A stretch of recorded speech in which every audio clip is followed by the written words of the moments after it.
இதுமாரியே நான் கேட்டதே கிடையாது. நான் ஃபஸ்ட் டைம் இது தான் கேட்குறேன். அது ஐசக் பாஸ்டர் மூலிமா நான் கேட்குறேன். நல்ல போதகர் கொடுத்தது கோடியான கோடி நன்றி சொல்லுகிறேன் தேவனுக்கு. கடந்த நாட்களில் பார்த்தீங்கன்னா நிறைய பிரச்சனைகள் வரும். பிரச்சனையை பற்றியே பேசிட்டுருப்போம் வீட்டில். அந்த சமாதானம் கிடைக்காது, வராது. இன்றைக்கி பாஸ்டரோட வார்த்தை கேட்ட பிறகு நாங்கள் நிறைய யோசிக்கிறோம். ஒரு தெளிவு வந்துடுச்சு. நல்ல வார்த்தையை நாங்கள் கேட்டு மெசேஜ் மூலமாக ஒரு சந்தோஷம், ஆசீர்வாதம் கிடைச்சிருக்கு. ஐயா ஆவிக்குள்ள தேவன் அவர் மத்தியில் இறங்கி பேசுனதுக்காக நன்றி. நான் நல்ல ஒரு விஷயத்தை கற்றுக்கினேன். இனிமேல் கணவரோடு நம்ம இணைந்து குடும்பத்தை செயல்படுத்த வேணும்னு ஆண்டவருக்கு நன்றி சொல்கிறேன். ஆண்டவர் சொல்லிக்கிறார் குடும்பத்தை எப்படி கனப்படுத்தணும்னு. வர நாட்களில் இந்த சத்தியத்தை இன்னும் நான் அதிகமாக கேட்டு அவர் படி கேட்டு நான் குடும்பத்தை கண்டிப்பாக கட்டுவேன். கர்த்தர் எனக்கு சில விஷயம் தெரியாத இருந்தது. போதகர் நல்ல ஒரு வெளிப்படமாக நல்லா பேசினார். கர்த்தருக்கு நான் நன்றி சொல்லுகிறேன். அவர் மூலிமா வார்த்தைகளே நல்லா கேட்குறதுக்கு இன்ட்ரெஸ்டாக இருந்தது. இது வேறு லெவலு. இந்த பிரசங்கம் எனக்கு ரொம்ப பிடிச்சிருந்தது. எங்கள் வீட்டில் இப்படி தான் இருக்கணும், இப்படி தான் வாழணும், இப்படி தான் இருக்கணும்னு நினச்சேன். ஸோ அது கிடையாது. போதகரை சொல்கிற ஒவ்வொரு வார்த்தையும் நல்ல பிரயோஜனமாக இருந்தது. இதுமாரி நான் கேட்டதே இல்லை. இப்போ தான் நான் ஃபஸ்ட் டைம் கேட்டது. எனக்கு பிரயோஜனமாக இருந்தது. இப்போ எங்களுக்கு கல்யாணம் ஆகி தான் ஃபஸ்ட்டு நாங்கள் இந்த மீட்டிங்கு கேட்டுருக்கோம். எங்கள் வாழ்க்கையில் அவர் தான் எங்களுக்கு எல்லாமே. உண்மையிலே எங்கள் பாப்பா இன்றைக்கி உயிராக இருக்க காரணம்னா ஐசக் ஐயா மட்டும்தான் எங்களுக்கு. ஆண்டவர் அவர் மூலிமா எங்களுக்கு எவ்வளவோ செஞ்சுருக்கிறாரு. ரொம்ப நாள் இதெல்லாம் அறிஞ்சிக்காமல் இருந்ததை இப்போ தான் தெரிஞ்சுக்கின பிறகு நாங்கள் நல்லா இருக்கிறோம். முன்னாடியே இதெல்லாம் சொல்லி கொடுக்க எங்களுக்கு தெரிஞ்சுதான் நான் நிறைய விஷயம் தெரிஞ்சுன்னு இருப்போம். ஆண்டவரை ஏற்றுக்காத இருந்து ரொம்ப உலகம் தெரியாமல் ஆண்டவரை ஏற்றுக்காத இருந்தது. பல விஷயம் ரொம்ப வேஸ்ட் ஆகி போச்சு. அப்பாவை ஏற்றுக்கணும் நல்லா இருக்கிறோம். இங்கே வந்த பிறகு குடும்பத்தை பற்றி தெரிஞ்சுக்கினேன். நான் இதுக்கு முன்னாடியெல்லாம் நான் கேட்டதில்லை. நிஜமாவே எத்தனையோ குடும்பங்கள்லாம் எப்படியோ பிரிஞ்சு போகிறாங்க. இந்த மாதிரி சத்தியத்தை நான் கேட்கல. ஆனால் இன்றைக்கி கேட்டதுனால தான் நான் புரிஞ்சுக்கினேன். எனக்கு கிடைச்ச ஒரு வாய்ப்பு இது. இந்த மாதிரி ஒரு போதகர் கிடைச்சது நான் என்னுடைய வாழ்க்கையில் பெரிய பிளஸ்ஸிங் நான் நினைக்கிறேன். அவருடைய இந்த பிரசங்கமும் சரி சத்தியமும் சரி நிறைய பேர் போனோம்.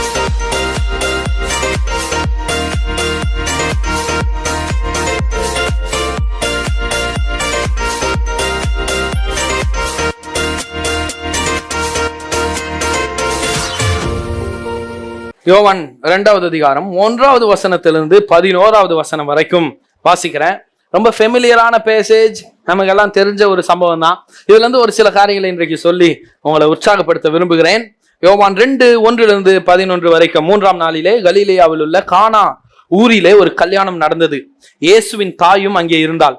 இயேசுவும் அவருடைய சீஷரும் அந்த கல்யாணத்துக்கு அழைக்கப்பட்டிருந்தார்கள். திராட்சரசம் குறைவுபட்ட போது இயேசுவின் தாய் அவரை நோக்கி, அவர்களுக்கு திராட்சரசம் இல்லை என்றாள். அதற்கு இயேசு, ஸ்திரியே, எனக்கும் உனக்கும் என்ன? என் வேலை இன்னும் வரவில்லை என்றார். அவருடைய தாய் வேலைக்காரரை நோக்கி, அவர் உங்களுக்கு என்ன சொல்லுகிறாரோ அதன்படி செய்யுங்கள் என்றால். யூதர்கள் தங்களை சுத்திகரிக்கும் முறைமையின்படியே ஒவ்வொன்று 2-3 குடம் தண்ணீர் கொள்ளத்தக்க 6 கற்சாடிகள் அங்கே வைத்திருந்தது.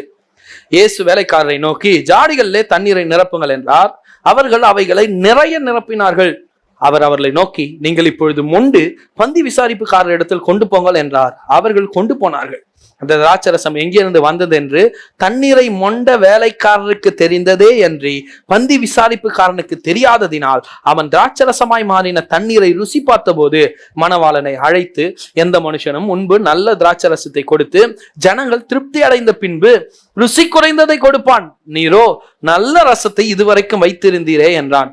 விதமாக இயேசு இந்த முதலாம் அற்புதத்தை கலிலேயாவில் உள்ள கானா ஊரிலே செய்து தம்முடைய மகிமையை வெளிப்படுத்தினார். அவருடைய சீஷர்கள் அவரிடத்தில் விசுவாசம் வைத்தார்கள்.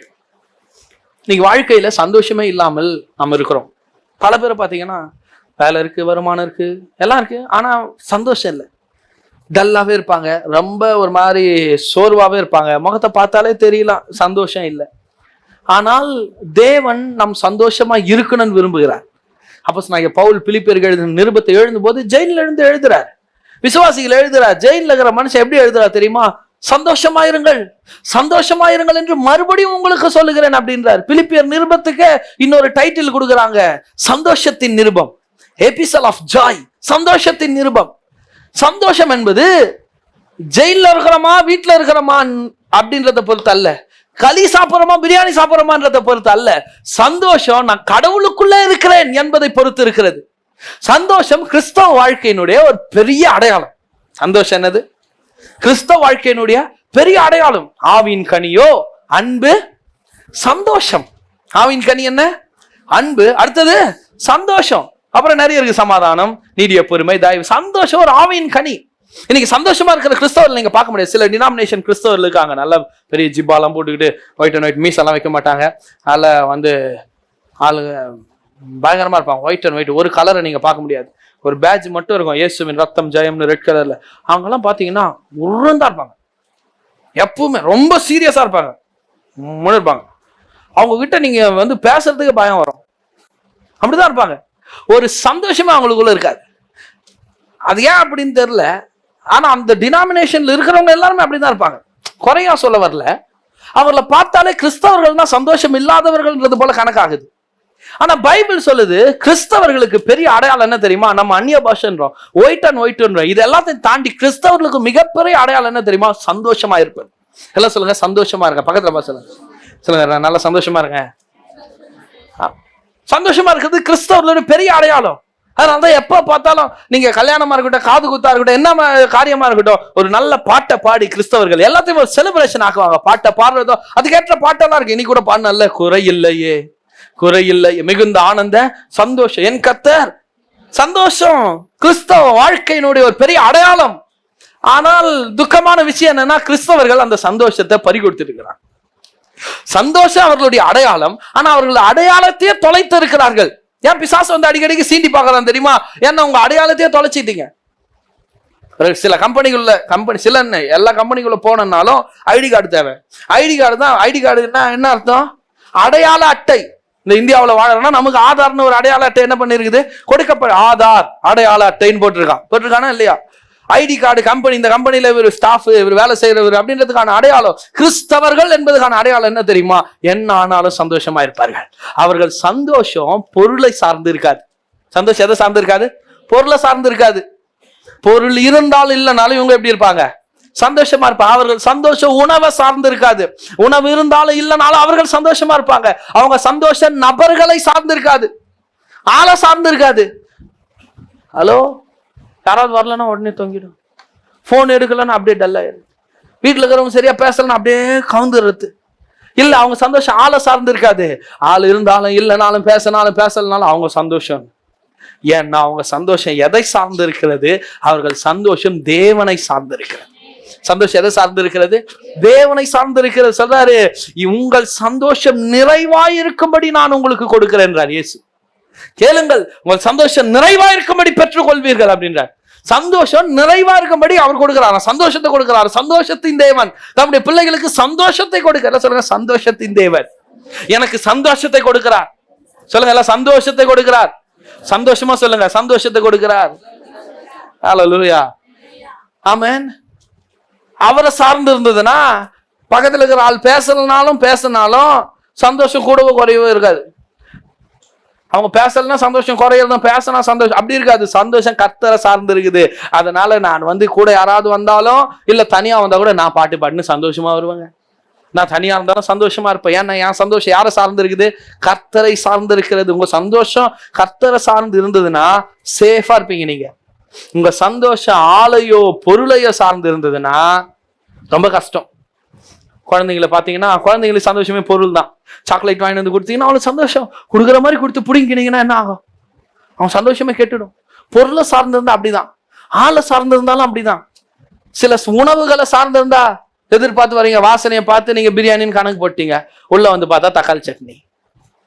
சந்தோஷமே என்னவாயிடும் சில பேருக்கு. சில சொல்லுவாங்க சாப்பிட்ற மூடே போச்சுன்னு. ஏன்னா பிரியாணின்னு சந்தோஷமா இருந்தாங்க. சில கல்யாணத்துல பிரியாணின்னு போனா ஒயிட் ரைஸ் இருக்கும். பார்த்த உடனே சில பேருக்கு என்னவாயிடும், ஐயோ ஒயிட் ரைஸா, அந்த கல்யாணம் மூடே போயிடும் அவங்களுக்கு. அதெல்லாம் சார்ந்து இருக்க கூடாது. சந்தோஷம் கர்த்தரை சார்ந்து இருக்கணும். சந்தோஷம் கர்த்தரை சார்ந்து இருக்கும் போது உங்ககிட்ட இருக்கிற சந்தோஷத்தை, உங்ககிட்ட இருக்கிற சமாதானத்தை யாரும் பிடுங்கி கொள்ள முடியாது. சரி, இப்ப ஏன் சந்தோஷம் இல்லை? கிறிஸ்தவர்கள் சந்தோஷம் நம்முடைய அடையாளம், நம்ம சந்தோஷமா இருக்க வேண்டிய ஆட்கள். ஏன் நமக்கு சந்தோஷம் இல்லை? ஏன் இல்லை? ஏன் இல்லைன்னா பல குறைவுகள் நம்ம வாழ்க்கையில இருக்கு. என்ன இருக்கு? ஒத்துக்கிறீங்களா? குறை நிறைய இருக்கு. இது இல்லை, அது இல்லை, அது வரல, இது வரல, காசு வரல, பண தேவை, அது இதுன்னு பல குறைவின் மத்தியில் நாம் இருக்கிறதுனால இந்த குறைவுகள் நம்மை மகிழ்ச்சியாவே இருக்க விடுவதில்லை. இப்ப இந்த குறைவுகள் நிறைவானாதான் நிறைய பேருக்கு வாழ்க்கையில் என்ன உண்டாகும்? சந்தோஷமே உண்டாகும். குறைவுகள் நிறைவாகிற வரைக்கும் என்ன உண்டாகாது? சந்தோஷம் உண்டாகவே உண்டாகாது. எத்தனை பேர் இருக்கிறீங்க? இந்த குறைவுகள் இருக்கிற வரைக்கும் பாருங்க, நிம்மதி இல்லைன்றது ஒரு குறைவு, சுகம் இல்லைன்றது ஒரு குறைவா இல்லையா? அது ஒரு குறைவு. சுகம் இருக்க வேண்டிய இடத்துல சுகம் இல்லைன்னா அது ஒரு குறைவு. நிம்மதி இருக்க வேண்டிய இடத்துல நிம்மதி இல்லைன்னா அது ஒரு குறைவு. பணம் இருக்க வேண்டிய இடத்துல பணம் இல்லைன்னா அது ஒரு குறைவு. பொருளாதாரம் இல்லைன்னா அது ஒரு குறைவு இல்லையா? இந்த குறைவெல்லாம் எதை தடுக்கிறதுன்னா சந்தோஷத்தை என்ன பண்ணிடுது? தடுத்து விடுகிறது. சந்தோஷத்தை தடுத்து விடு. நம்ம நல்லா சந்தோஷமா இருக்கிறீங்க, திடீர்னு கரண்ட் பில்லு கட்டணும் ஆனா காசே இல்லைன்னு சொன்னா உங்க சந்தோஷம் என்னவாயிடும்? ஒரு நிமிஷத்துல காணாம போயிடும். ஒரு நிமிஷத்துல காணாம போயிடும். கல்யாணம் இல்லை ஏதோ ஒரு ஃபங்க்ஷன், ரொம்ப நல்லா ட்ரெஸ் பண்ணி நீட்டா போய் நல்லா நீங்க அங்க இருக்கிறதெல்லாம் சாப்பிட்டுக்கிட்டு சொந்தக்காரங்க கிட்ட எல்லாம் பேசிட்டு இருக்கீங்க. திடீர்னு யாரோ ஃபோன் பண்ணி, மனைவியோ கணவனோ இல்லை உங்களுக்கு ரொம்ப நெருங்கினவங்கள ஃபோன் பண்ணி எனக்கு உடம்பு முடியலன்னு சொல்றாங்கன்னா என்ன ஆகும்?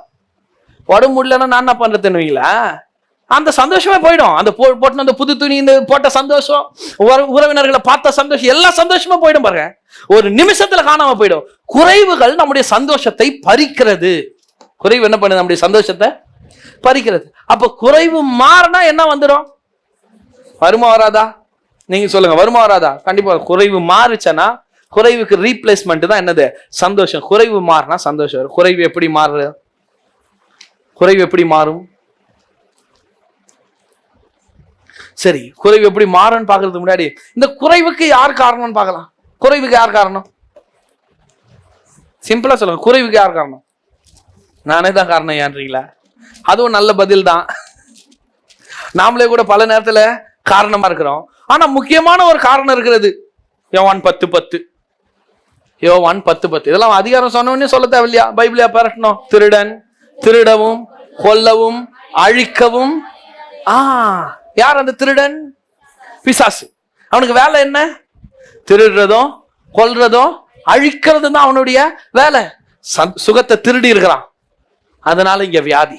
சந்தோஷத்தை திருடி இருக்கிறான், அதனால நிம்மதி இல்லை இல்லையா? திருடுறான், அழிக்கிறான், சுகத்தை அழிக்கிறான், பணத்தை அழிக்கிறான், நிம்மதியை அழிக்கிறான், சமாதானத்தை அழிக்கிறான். திருடன் திருடவும் கொல்லவும் அழிக்கவும் வருகிறானே அன்றி வேறொன்றுக்கும். அவன் வரத்தெல்லாம் எதுக்கு தான் வரான்? பிசாசு நல்லது செய்ய வருவதில்லை. நம்ம ஆட்கள் நடுவீட்டில் உட்கார வச்சா, சாமி சொல்லு சாமி, சாமி வந்துக்குது, கொலசாமி வந்துக்குது, சொல்லு நல்ல வழியை காட்டுப்பா. அவனுக்கு ஒரு நாளும் நல்ல வழியை காட்ட தெரியாது. அவன் வருவதே அழிக்கதான் வருகிறான்.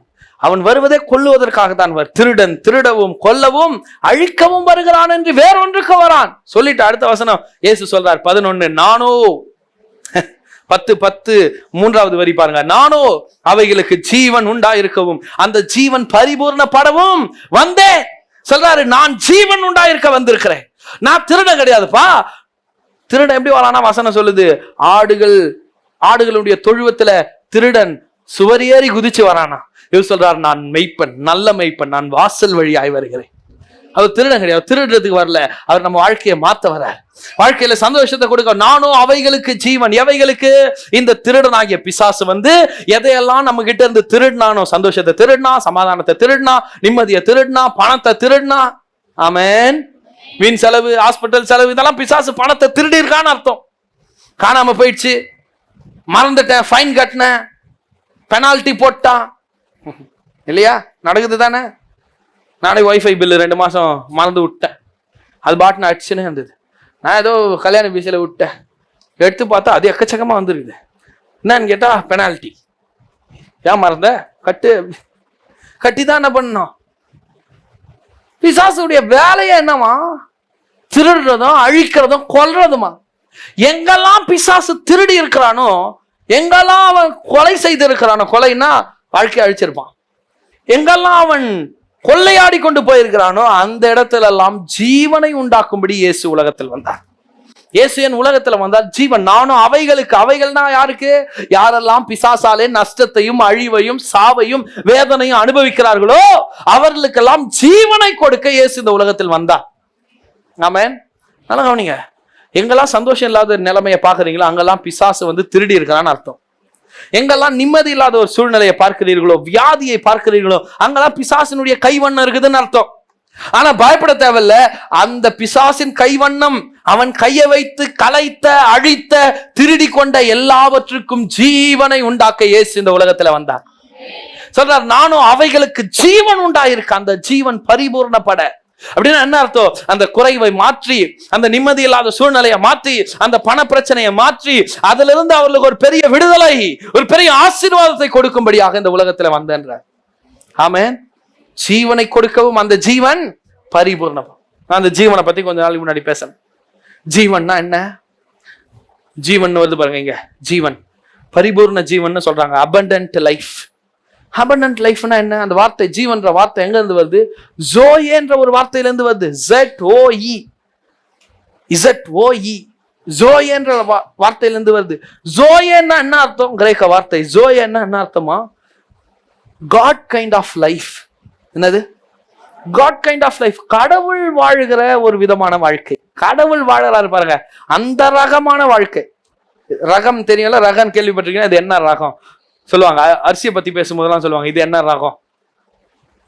கடவுள் ஒரு ரகமா ஒரு வாழ்க்கை வாழுறார். என்ன ரகம் தெரியுமா? அவர் எதை பத்தியும் யோசிக்கிறது இல்லை, எதை பத்தியும் ஆழறது இல்லை, எதுக்கும் புலம்புறது இல்லை, எதுவும் அவருக்கு இல்லைன்னு இல்லை. தேவைக்கு அதிகமா அவர்கிட்ட இருக்குது, எல்லாம் அவர் கட்டுப்பாட்டுல இருக்குது, எல்லாத்தையும் அவர் கண்ட்ரோல்ல வச்சிருக்கிறாரு. அந்த ரகமான ஒரு வாழ்க்கை. யோசித்து பாருங்களேன், பணத்துக்கு குறைவே இல்லைன்னா உங்க வாழ்க்கை எப்படி இருக்கும்? நீங்க டல்லா இருப்பீங்களா, சந்தோஷமா இருப்பீங்களா? அது ஒன்னே போதுங்க, பாதி கவலையே போய்கிடும். பாதி இல்ல, முக்காவாசி கவலையே போய்கிடும். பணம் பணம் வேணான்னு சொல்லக்கூடாது. ராமன் சொல்லுங்க. ஆமேன். ஆனால் தான் லஞ்செல்லாம் வாங்கிடுறேன் அப்படி அந்த மாதிரி சொல்ல. பணம் வேணான்னு சொல்லக்கூடாதுன்னா, எனக்கு எதுவும் வேணாம், எனக்கு எதுவும் வேணாம். கிறிஸ்தவ சில நேரத்தில் சொல்றாங்க இல்லையா, மொன்ன வேணாம் பொண்ணு, அந்த மாதிரி சொல்லக்கூடாதுன்ற. பணமோ எல்லாவற்றுக்கும் உதவுன்னு பைபிள் சொல்லுது. கடவுள் ஒன்று சொல்றாரு, அதை செய்யணும்னா கூட என்ன தேவை? உங்க பாஸ்டர் சர்ச்சுக்கு இடம் வாங்க போறாரு, அதனால ஆளுக்கு 5 லட்சம் கொடுங்க அப்படின்னு கர்த்தர் உங்ககிட்ட சொல்லிட்டாருன்னு வச்சுங்களேன். உங்க கையில 1 ரூபாய் இல்லைன்னா பண்ண முடியுமா? கடவுள் சொன்னதை கூட செய்யணும்னா கூட என்ன வேணும்? வேணுங்க. அது இருந்ததுன்னா சும்மா சம்பளம் வந்தவொடனே சந்தோஷத்தை பார்க்கணுமே. வேலைக்கு போறவங்க முகத்துல குறைவு போக்குதா இல்லையா? சந்தோஷம் வருதா இல்லையா? குறைவு போனாதான் என்ன வரும்? இப்ப இயேசு வந்தது அதுக்குதான், பரிபூர்ண ஜீவன். தேவைக்கும் அதிகமா செல்வம், தேவைக்கும் அதிகமான சுகம், தேவைக்கும் அதிகமா. சரீரத்துல ஒரு வியாதி இல்ல, ஒரு வலி இல்ல, ஒரு பிரச்சனை இல்ல, ஆரோக்கியமா இருக்கிறீங்க, நிம்மதியா படுத்து தூங்குறீங்க, சாப்பிட்டா ஜீரணமாகுது, ஒவ்வொரு நாளும் ஆரோக்கியம். எப்படி இருக்குங்க அந்த வாழ்க்கை? எப்படி இருக்கும்? ஆனா பிரச்சனையா இருக்க, சாப்பிட்டா ஜீரணமாகும், ஆசைப்பட்டு ஏதாவது சாப்பிட்டா ஜீரணம் ஆகல. நைட்லாம் நடக்கிறாங்க நிறைய பேர், சுடுதண்ணியும் கைமா ஜெலிஷல் வாங்கி வச்சுக்கின்னு. ஹலோ, நைட்ல தூக்கம் வரல, பல பிரச்சனை சரீரத்துல. உருளைக்கிழங்கு சாப்பிட்டா கால் வலிக்குது, தயிர் சாப்பிட்டா தலை வலிக்குது சொல்றாங்க. இதெல்லாம் மக்கள் வந்து ஒன்னும் இல்லையா, 2 உருளைக்கிழங்கு சாப்பிட்டேயா, அன்னிலிருந்து கால் வலி. நான் சாப்பிட்டாலும் ஒண்ணுமே ஆகலைன்னா எப்படி இருக்கும்? பரிபூர்ண ஜீவன் தான் பரிபூர்ண ஜீவன். எவ்வளவு செலவு பண்ணுகிறீங்க, ஆனா எதுவுமே குறையில, நிறைய இருக்குது. 4 பக்கத்துல இருந்து வருமானமும் பணமும் வந்து கொண்டே இருக்கிறது. நகை வைக்க வேண்டிய அவசியம் இல்லை. ஹலோ, இதுவே நல்ல செய்தி தான், அதுவே நல்ல செய்தி தான். நகை வைக்க வேண்டிய அவசியமே இல்லை. போட்டதெல்லாம் அப்படியே வீட்டுல இருக்குது தூங்கிட்டு. அது வேற இப்ப டிவியில கேட்கறான், உங்கள் நகை தூங்குகிறதா, வாங்க எங்க கிட்ட, நான் வந்து தூங்கினுக்கிற ஆளை எழுப்புறேன். அது கூட விட மாட்டான். வா எப்படியாவது என்னவாக கணக்காரன் ஆகும். அதுதான் அவனுக்கு வேணும். எதுக்கு சும்மா நீ ஜாலியா சுத்தினுக்கிற, நாங்களாம் வேதனை படுறோம், வா எங்களோடு சேர்ந்து கோதால இறங்கு, நானும் கவலைப்படுறேன், நீயும் கவலைப்படு, அழு, வண்டியை பிச்சுக்கோ, அதுக்காகவே இந்த வேலைக்கு ஓடு. பாருங்க, இந்த உலகம் ஆஃபர் பண்றதெல்லாம் பாருங்க, பாக்குறதுக்கு நல்லா இருக்கும். அப்பா நல்ல விஷயம், ஆமா நம்ம வீட்டுல நகை தூங்குது, எத்தனை போய் வைப்போம். ஆனா அது கட்டுறதுக்கு ஓடணுமே. அது தூங்கின்னு இருக்கிற வரைக்கும் நீ நல்லா தூங்கின்னு இருந்த, போன வந்த சந்தோஷமா தான் இருந்த. இப்போ பாருங்க, ஒருத்தர் சும்மா தான் இருந்துக்கிறான், அவனுக்கா போன் வந்து கிரெடிட் கார்டு வந்திருக்கு, பஜாஜ் கார்டு. வந்த உடனே போய் ஆள் நம்பர் அதான் வந்துடுச்சு, என்ன சார் பண்ணலாம், என்னன்னாலும் பண்ணலாம் சார். போயிட்டாரு, ஃப்ரிட்ஜ் எடுத்துட்டாரு, அதை எடுத்தாரு, இதை எடுத்தாரு, எல்லாத்தையும் எடுத்துட்டாரு. ரொம்ப சந்தோஷம், ஒரே குஷி. பாருங்க, நல்ல மெத்தடுங்க இதெல்லாம். இந்த மாதிரி தாங்க இருக்கணும். நாடு முன்னேறி இருக்க, பெருமையா பேசுறான், நாடு முன்னேறி இருக்குது. எப்படி பாருங்க, ஒண்ணுமே கட்டல சார், காடை கட்டின எல்லாம் சூப்பர் சார். அடுத்த மாசம் பில் வருது, இவ்வளவு நீங்க என்ன பண்ணணும், கட்டணும், இவ்வளவு போடணும். இப்போ ஐயோ ஆழம் தெரியாம நான் என்ன பண்ணிட்டேன். உலகம் சிலது ஆஃபர் பண்ணுது, பார்க்க பச்சை பசேர்னு இருக்கலாம், ஆனால் கடவுள் கொடுக்கிற அந்த வாழ்க்கைக்கு ஈடாக மாறாது. பைபிள் சொல்லுது, நீதிமொழிகள் 22:10, கர்த்தரின் ஆசீர்வாதம் ஐஸ்வர்யத்தை தரும், அதனோடு கூட வேதனையை கூட்டார். வேதனை இல்லாத வாழ்க்கை, வெல்த் வித்தவுட் டாயில். ஆமென். வேதனை இல்லாத ஒரு வாழ்க்கை, அது அவர் கொடுக்கிற ஆசீர்வாதம். அவர் ஆசீர்வாதத்தை கொடுக்கிறாருன்னா என்ன இருக்காது, அதுல வேதனையா இருக்காது. கவலைப்பட வேண்டியதில்லை, அழ வேண்டியதில்லை, சந்தோஷமா அனுபவிக்கலாம். ஆமென். இப்போ இப்படிதான் குறைவு மாறுது. எப்படி ஜீவனை உண்டாக்குறாரு, அவர் வாழுற வாழ்க்கை. அவர் எதை பத்தியும் கவலைப்படுது. அவருக்கு இஎம்ஐ கட்டணும், இபி பில் கட்டணும், டியூ கட்டணும், ஏதாவது அவருக்கு இருக்கா? இல்ல. லோன் கட்டணும், எந்த கவலையும் அவருக்கு இல்லை சார். அவர் ரொம்ப நல்லா ஹாப்பியா வாழுறாரு. பரலோகம் ரொம்ப ஜெனியூனா, ரொம்ப காமா, சைலண்டா, பீஸ்ஃபுல்லா போயிட்டு இருக்குது. அந்த மாதிரியான ஒரு வாழ்க்கையை நமக்கு தரும்படி தான் இயேசு இந்த உலகத்தில் வந்தார் என்று வேதம் சொல்லுகிறது. இயேசுவே தாமாயால சொல்றார், நானும் அவைகளுக்கு ஜீவன் உண்டாயிருக்க அந்த ஜீவன் பரிபூர்ணப்பட வந்தேன், குறைவில்லாத எல்லாம் நிறைவாயிருக்கிற ஒரு வாழ்க்கையை கொடுக்க வந்தேன்னு இயேசு சொல்றார். அப்படின்னா அந்த மாதிரி நம்ம வாழ்க்கை மாறணும்னா நாம ஏன் சந்தோஷமா இருக்க முடியாது? எத்தனை பேருக்கு அப்படி நம்ம வாழ்க்கை மாறணும்னு விருப்பம்? நீங்க விரும்புறீங்களோ இல்லையோங்க, உங்களை என்னைக்கு ஆண்டவர் ரட்சித்தாரு, நான் சொல்லுகிறேன், இந்த மாதிரி ஒரு வாழ்க்கையை உங்களுக்கு தரணுன்றத மனதுல வச்சுதான் உங்களை தூக்கி எடுத்தாருங்க. அதுக்குதான் உங்களை தூக்கி எடுத்தார், தெரியுமா? நீங்க இப்படியே கஷ்டப்பட்டு இருக்கணும், இப்படியே அழுதுட்டு இருக்கணும், இப்படியே புலம்பிட்டு இருக்கணுன்றதுக்காக ஆண்டவர் உங்களை தூக்கி எடுக்கல. அதுக்காக ஆண்டவர் உங்களை ரட்சிக்கல. கஷ்டத்துல இருக்கிற ஒவ்வொருத்தருக்கும் நான் சொல்றேன், நெருக்கத்துல இருக்கிற ஒவ்வொருத்தருக்கும் நான் சொல்றேன், இப்படியே போனன்றதுக்காக ஆண்டவர் உங்களை ரட்சிக்கல. நீங்க தலை நிமிர்ந்து வாழணும், நீங்க மேல வரணும். அவர் வாழுகிற அந்த காட் கைண்ட் ஆஃப் லைஃப் நீங்க அனுபவிக்கணும். அதற்காக நான் அவர் உங்களை தெரிந்து கொண்டா. அவ்வளவு ஆழத்துல, அவ்வளவு இருள், அவ்வளவு வியாதியில இருந்து உங்களை தூக்கி எடுத்தது காரணம் அதுதான். பிரச்சனை என்னன்னா, இத்தனை வருஷம் ஆச்சு பைபிளை எடுத்து, இத்தனை வருஷம் ஆச்சு ஆலயத்துக்கு வந்து, கொஞ்சமாவது ருசி பார்த்துருக்கிறோமா? கொஞ்சமாவது ருசி பார்த்துருக்கிறோமா? சில பேர் ருசி பார்த்தவங்க இருக்கலாம், ஆனா ருசி பார்த்ததோடு சரி, இன்னும் அனுபவிக்கல.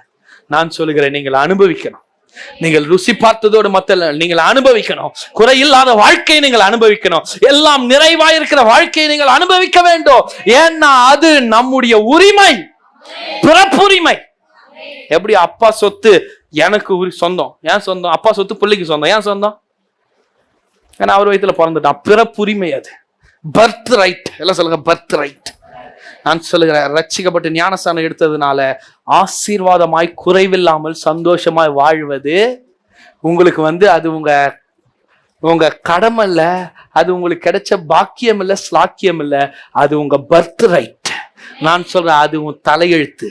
உன் தலையெழுத்து நீ அவரை ஏத்துக்கினதுனால நல்லா இருந்து ஆகணும். பத்தாது இந்த ஆமென்லாம், நல்லா இருந்து ஆகணும் தலையெழுத்து. ஆமென். தலையெழுத்த நம்புறீங்களா? எனக்கு தலையெழுத்துல நம்பிக்கை இல்லை, ஆனா இதை நான் நம்புறேன். இதை என் தலையெழுத்து இருக்கோன்னா நான் அந்த தலையெழுத்தை நம்பவும் தயாரா இருக்கிறேன். அவருடைய ஆசீர்வாதம், அவர் எப்படி வளர்றாரு அதை எனக்கு கொடுக்க விரும்புறேன். ஏன்னா அவர் அப்பா, நான் புள்ள. ஆமென். ஹல்லேலூயா. இப்ப என்னன்னா பிரச்சனை என்னன்னா, அவரு கொடுக்க ரெடி, நாமளும் அனுபவிக்க ரெடி. ஆனா என் வாழ்க்கையில வரல. அதை பண்றதுக்கு சில மெத்தட் இருக்கு பாருங்க, அதை மட்டும் இன்னைக்கு சொல்லி கொடுக்க போறேன். நீங்க இன்னைக்கு பிரசங்கப்படுற சத்தியத்தை ஆழமா கேளுங்க, மனதுல பதிய வைங்க, நோட்ஸ் இருங்க, யூடியூப்ல இருக்கும், திரும்ப திரும்ப கேளுங்க. குறைவுல இருந்து எண்ணி 3 மாசத்துல வெளியே நீங்க வரணும், அதிகபட்சம் இந்த வருஷத்துக்குள்ள. ஆமென். பாதியில் நின்ன வீடெல்லாம் கட்ட ஆரம்பிச்சிடணும், அடகுலக்கிறதெல்லாம் வந்துடணும், கடன்லாம் கொடுக்கப்படணும். ஆமென். திருமணங்கள்லாம் முடியணும். ஆமென். வாழ்க்கை செழிப்பாகணும், எல்லாம் நடந்துடணும். எப்படியா அதெல்லாம் நான் இன்னைக்கு பேசுறேன் பாருங்க. நம்ம என்ன பண்றோம்னா, நமக்கு கஷ்டமாகிறதெல்லாம் கடவுளுக்கும் கஷ்டம் நினைச்சிடறோம். கரெக்டா? நமக்கு எது கஷ்டமோ அது கடவுளுக்கு கஷ்டம், நமக்கு எது முடியாதோ அது கடவுளாலேயே முடியாது, நமக்கு எது ரொம்ப பெருசோ அது கடவுளுக்கும் பெருசு. நான் சொல்றேன், அவர் கடவுளுங்க, தலையாட்டி பொம்மை கிடையாது. இப்படியே வச்சுன்னு குபேர பொம்மை, வரவங்களுக்கு போறவங்க எல்லாம் புஷ்ன்னு பன்னீர் தெளிக்கிற பொம்மை கிடையாது. அவரு கடவுள், எல்லாவற்றையும் கடந்தவர், சர்வ ஞானி. அவரால் கூடாத காரியம் ஒண்ணு கிடையாது. எவரையும் மேன்மைப்படுத்தவும் பலப்படுத்தவும் அவர் கரத்தினால் ஆகும்.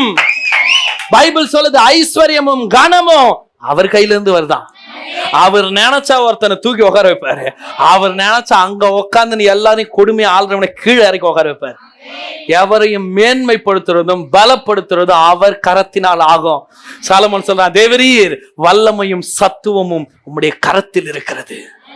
என்கிட்ட கிடையாது, நான் பண்ற ஜபத்துல கிடையாது, அவர் கையில அதெல்லாம் இருக்குது. அவர் பெரிய, உங்க எண்ணங்களுக்கு அப்பாற்பட்டவர் அவர். நீங்க மனசுல நினைக்கிறீங்க பாருங்க, அதை விட மிகப்பெரிய தேவன் அவர், எதையும் செய்யக்கூடிய வல்லவர். ஆமாங்க, இப்படின்றதுக்குள்ள எதையும் செஞ்சிருவாரு. அவ்வளவு பெரிய தேவன்.